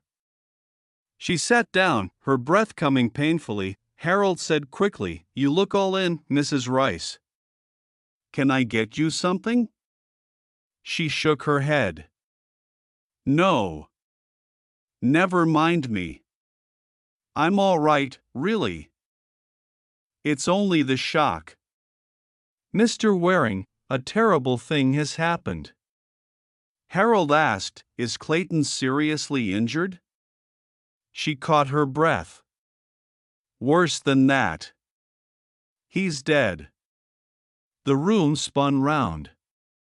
A feeling as of icy water trickling down his spine rendered Harold incapable of speech for a moment or two. He repeated dully, "Dead?" Mrs. Rice nodded. She said, and her voice had the flat level tones of complete exhaustion, "The corner of that marble paperweight caught him right on the temple and he fell back with his head on the iron fender. I don't know which it was that killed him, but he is certainly dead. I have seen death often enough to know." Disaster, that was the word that rang insistently in Harold's brain. Disaster, disaster, disaster. He said vehemently, "It was an accident. I saw it happen." Mrs. Rice said sharply, "Of course it was an accident. I know that. But, is anyone else going to think so? Frankly, I'm frightened, Harold." "This isn't England," Harold said slowly. "I can confirm Elsie's story." Mrs. Rice said, "Yes, and she can confirm yours." That is just it."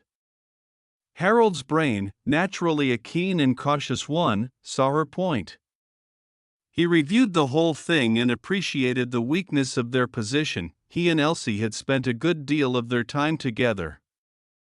Then there was the fact that they had been seen together in the Pinewoods by one of the Polish women under rather compromising circumstances. The Polish ladies apparently spoke no English, but they might nevertheless understand it a little. The woman might have known the meaning of words like jealously and husband if she had chanced to overhear their conversation. Anyway, it was clear that it was something she had said to Clayton that had aroused his jealousy. And now, his death. When Clayton had died, he, Harold, had been in Elsie Clayton's room. There was nothing to show that he had not deliberately assaulted Philip Clayton with the paperweight. Nothing to show that the jealous husband had not actually found them together. There was only his word and Elsie's. Would they be believed? A cold fear gripped him. He did not imagine, no, he really did not imagine, that either he or Elsie was in danger of being condemned to death for a murder they had not committed.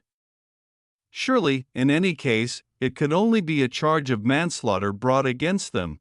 Did they have manslaughter in these foreign countries? But even if they were acquitted of blame, there would have to be an inquiry. It would be reported in all the papers.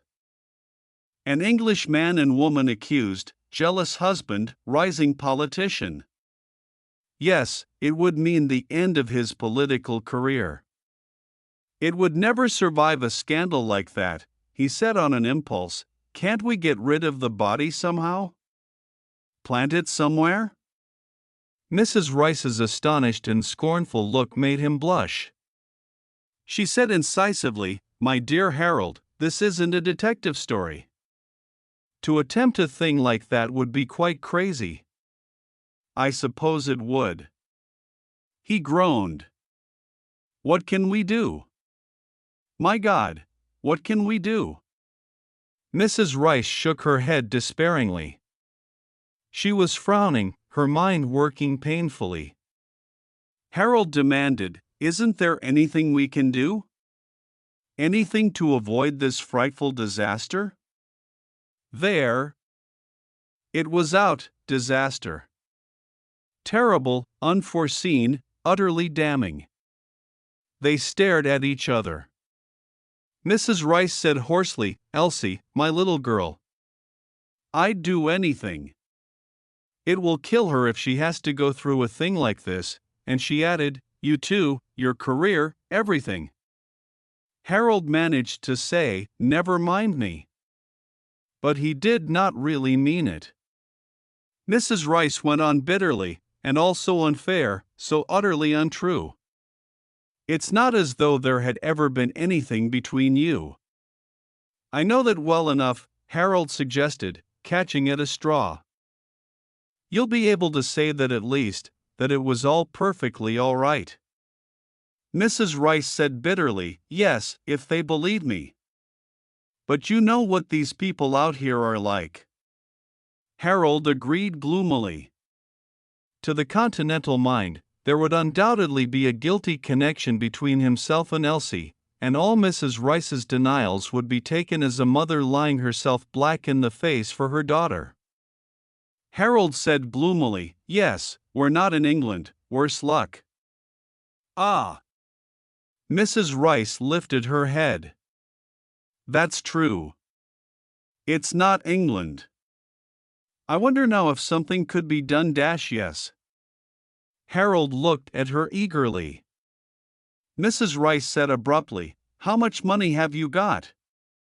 "Not much with me." He added, "I could wire for money, of course." Mrs. Rice said grimly, "We may need a good deal. But I think it's worth trying." Harold felt a faint lifting of despair. He said, "What is your idea?" Mrs. Rice spoke decisively. "We haven't a chance of concealing the death ourselves, but I do think there's just a chance of hushing it up officially." "You really think so?" Harold was hopeful but slightly incredulous. "Yes, for one thing, the manager of the hotel will be on our side. He'd much rather have the thing hushed up.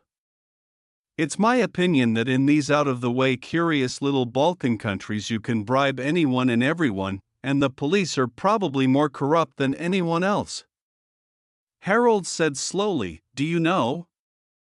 "I believe you're right," Mrs. Rice went on. "Fortunately, I don't think anyone in the hotel heard anything."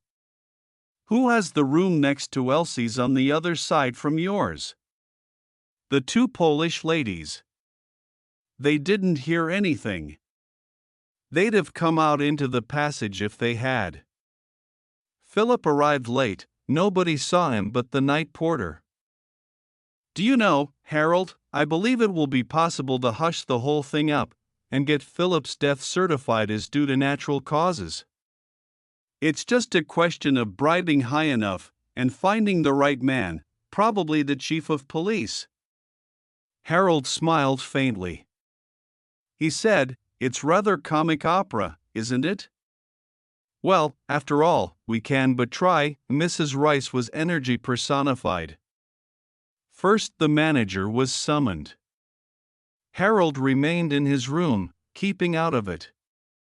He and Mrs. Rice had agreed that the story told had better be that of a quarrel between husband and wife. Elsie's youth and prettiness would command more sympathy. On the following morning, various police officials arrived and were shown up to Mrs. Rice's bedroom. They left at midday. Harold had wired for money but otherwise had taken no part in the proceedings. Indeed, he would have been unable to do so since none of these official personages spoke English. At 12 o'clock Mrs. Rice came to his room. She looked white and tired, but the relief on her face told its own story. She said simply, "It's worked. Thank heaven. You've really been marvelous. It seems incredible." Mrs. Rice said thoughtfully, "By the ease with which it went, you might almost think it was quite normal. They practically held out their hands right away. It's rather disgusting, really." Harold said dryly, "This isn't the moment to quarrel with the corruption of the public services." "How much?" The tariff's rather high. She read out a list of figures. The chief of police. The commissaire. The agent. The doctor. The hotel manager. The night porter. Harold's comment was merely, "The night porter doesn't get much, does he? I suppose it's mostly a question of gold lace." Mrs. Rice explained, "The manager stipulated that the death should not have taken place in his hotel at all. The official story will be that Philip had a heart attack in the train. He went along the corridor for air, you know how they always leave those doors open, and he fell out on the line. It's wonderful what the police can do when they try." "Well," said Harold, "thank God our police force isn't like that." And in a British and superior mood he went down to lunch. After lunch Harold usually joined Mrs. Rice and her daughter for coffee. He decided to make no change in his usual behavior. This was the first time he had seen Elsie since the night before. She was very pale and was obviously still suffering from shock, but she made a gallant endeavor to behave as usual, uttering small commonplaces about the weather and the scenery. They commented on a new guest who had just arrived, trying to guess his nationality. Harold thought a mustache like that must be French, Elsie said German, and Mrs. Rice thought he might be Spanish. There was no one else but themselves on the terrace with the exception of the two Polish ladies who were sitting at the extreme end, both doing fancy work. As always when he saw them, Harold felt a queer shiver of apprehension pass over him. Those still faces, those curved beaks of noses, those long claw-like hands. A page boy approached and told Mrs. Rice she was wanted. She rose and followed him. At the entrance to the hotel they saw her encounter a police official in full uniform. Elsie caught her breath. "You don't think anything's gone wrong?" Harold reassured her quickly. "Oh no, nothing of that kind." But he himself knew a sudden pang of fear. He said, "Your mother's been wonderful." "I know. Mother is a great fighter. She'll never sit down under defeat." Elsie shivered. "But it is all horrible, isn't it? Now, don't dwell on it. It's all over and done with." Elsie said in a low voice, "I can't forget that it was I who killed him." Harold said urgently, "Don't think of it that way. It was an accident. You know that really." Her face grew a little happier. Harold added, "And anyway it's past. The past is the past. Try never to think of it again." Mrs. Rice came back. By the expression on her face they saw that all was well. "It gave me quite a fright," she said almost gaily, "but it was only a formality about some papers. Everything's all right, my children. We're out of the shadow. I think we might order ourselves a liqueur on the strength of it." The liqueur was ordered and came. They raised their glasses. Mrs. Rice said, "To the future." Harold smiled at Elsie and said, "To your happiness." She smiled back at him and said as she lifted her glass, "And to you, to your success. I'm sure you're going to be a very great man." With the reaction from fear they felt gay, almost light-headed. The shadow had lifted. All was well.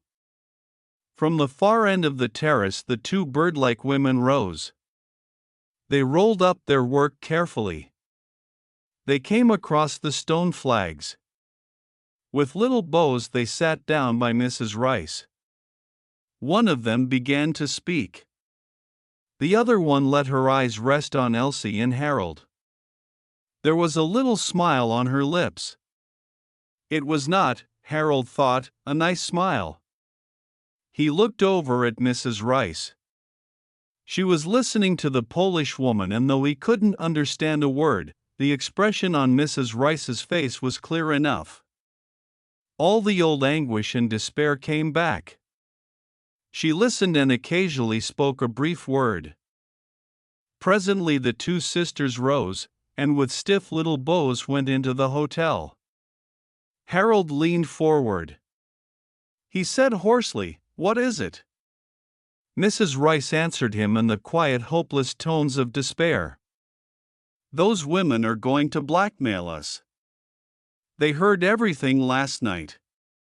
And now we've tried to hush it up. It makes the whole thing 1,000 times worse." Harold Waring was down by the lake. He had been walking feverishly for over an hour, trying by sheer physical energy to still the clamor of despair that had attacked him. He came at last to the spot where he had first noticed the two grim women who held his life and Elsie's in their evil talons. He said aloud, "Curse them! Damn them for a pair of devilish blood-sucking harpies!" A slight cough made him spin round. He found himself facing the luxuriantly mustached stranger who had just come out from the shade of the trees. Harold found it difficult to know what to say. This little man must have almost certainly overheard what he had just said. Harold, at a loss, said somewhat ridiculously, "Oh, good afternoon." In perfect English the other replied, "But for you, I fear, it is not a good afternoon?" "Well, Harold was in difficulties again. The little man said, "You are, I think, in trouble, monsieur? Can I be of any assistance to you?" "Oh, no thanks, no thanks. Just blowing off steam, the other said gently, "but I think, that I could help you. I am correct, am I not, in connecting your troubles with two ladies who were sitting on the terrace just now?" Harold stared at him. "Do you know anything about them?" He added, "Who are you, anyway?" As though confessing to royal birth, the little man said modestly, "I am Hercule Poirot." "Shall we walk a little way into the wood and you shall tell me your story? As I say, I think I can aid you." To this day, Harold is not quite certain what made him suddenly pour out the whole story to a man to whom he had only spoken a few minutes before. Perhaps it was overstrain. Anyway, it happened. He told Hercule Poirot the whole story. The latter listened in silence. Once or twice he nodded his head gravely. When Harold came to a stop, the other spoke dreamily.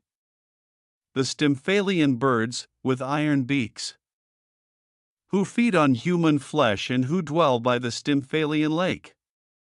Yes, it accords very well." "I beg your pardon," said Harold, staring. Perhaps, he thought, this curious-looking little man was mad. Hercule Poirot smiled. "I reflect, that is all. I have my own way of looking at things, you understand. Now as to this business of yours. You are very unpleasantly placed." Harold said impatiently, "I don't need you to tell me that." Hercule Poirot went on, "It is a serious business, blackmail. These harpies will force you to pay, and pay, and pay again. And if you defy them, well, what happens?" Harold said bitterly, "The whole thing comes out. My career's ruined. And a wretched girl who's never done anyone any harm will be put through hell, and God knows what the end of it all will be." "Therefore," said Hercule Poirot, "something must be done." Harold said baldly, "What?" Hercule Poirot leaned back, half closing his eyes. He said, and again a doubt of his sanity crossed Harold's mind, "It is the moment for the castanets of bronze." Harold said, "Are you quite mad?" The other shook his head. He said, "Mais non. I strive only to follow the example of my great predecessor, Hercules. Have a few hours' patience, my friend. By tomorrow I may be able to deliver you from your persecutors, Harold Waring came down the following morning to find Hercule Poirot sitting alone on the terrace. In spite of himself, Harold had been impressed by Hercule Poirot's promises. He came up to him now and asked anxiously, "Well?" Hercule Poirot beamed upon him. "It is well." "What do you mean?" "Everything has settled itself satisfactorily, but what has happened?" Hercule Poirot replied dreamily, "I have employed the castanets of bronze. Or, in modern parlance, I have caused metal wires to hum, in short I have employed the telegraph." "Your Stymphalian birds, monsieur, have been removed to where they will be unable to exercise their ingenuity for some time to come. They were wanted by the police?" "They have been arrested?" "Precisely." Harold drew a deep breath. "How marvelous! I never thought of that." He got up. "I must find Mrs. Rice and Elsie and tell them." "They know." "Oh, good." Harold sat down again. "Tell me just what dash," he broke off. Coming up the path from the lake were two figures with flapping cloaks and profiles like birds. He exclaimed, "I thought you said they had been taken away." Hercule Poirot followed his glance. "Oh, those ladies? They are very harmless, Polish ladies of good family, as the porter told you. Their appearance is, perhaps, not very pleasing, but that is all." "But I don't understand." "No, you do not understand. It is the other ladies who were wanted by the police, the resourceful Mrs. Rice and the lachrymose Mrs. Clayton. It is they who are well-known birds of prey. Those two, they make their living by blackmail, mon cher." Harold had a sensation of the world spinning round him. He said faintly, "But the man who was killed?" "No one was killed. There was no man." "But I saw him." "Oh no. The tall, deep-voiced Mrs. Rice is a very successful male impersonator. It was she who played the part of the husband, without her gray wig, and suitably made up for the part." He leaned forward and tapped the other on the knee. "You must not go through life being too credulous, my friend. The police of a country are not so easily bribed. They are probably not to be bribed at all, certainly not when it is a question of murder. These women trade on the average Englishman's ignorance of foreign languages. Because she speaks French or German, it is always this Mrs. Rice who interviews the manager and takes charge of the affair. The police arrive and go to her room." "Yes. But what actually passes?" "You do not know. Perhaps she says she has lost a brooch, something of that kind. Any excuse to arrange for the police to come so that you shall see them.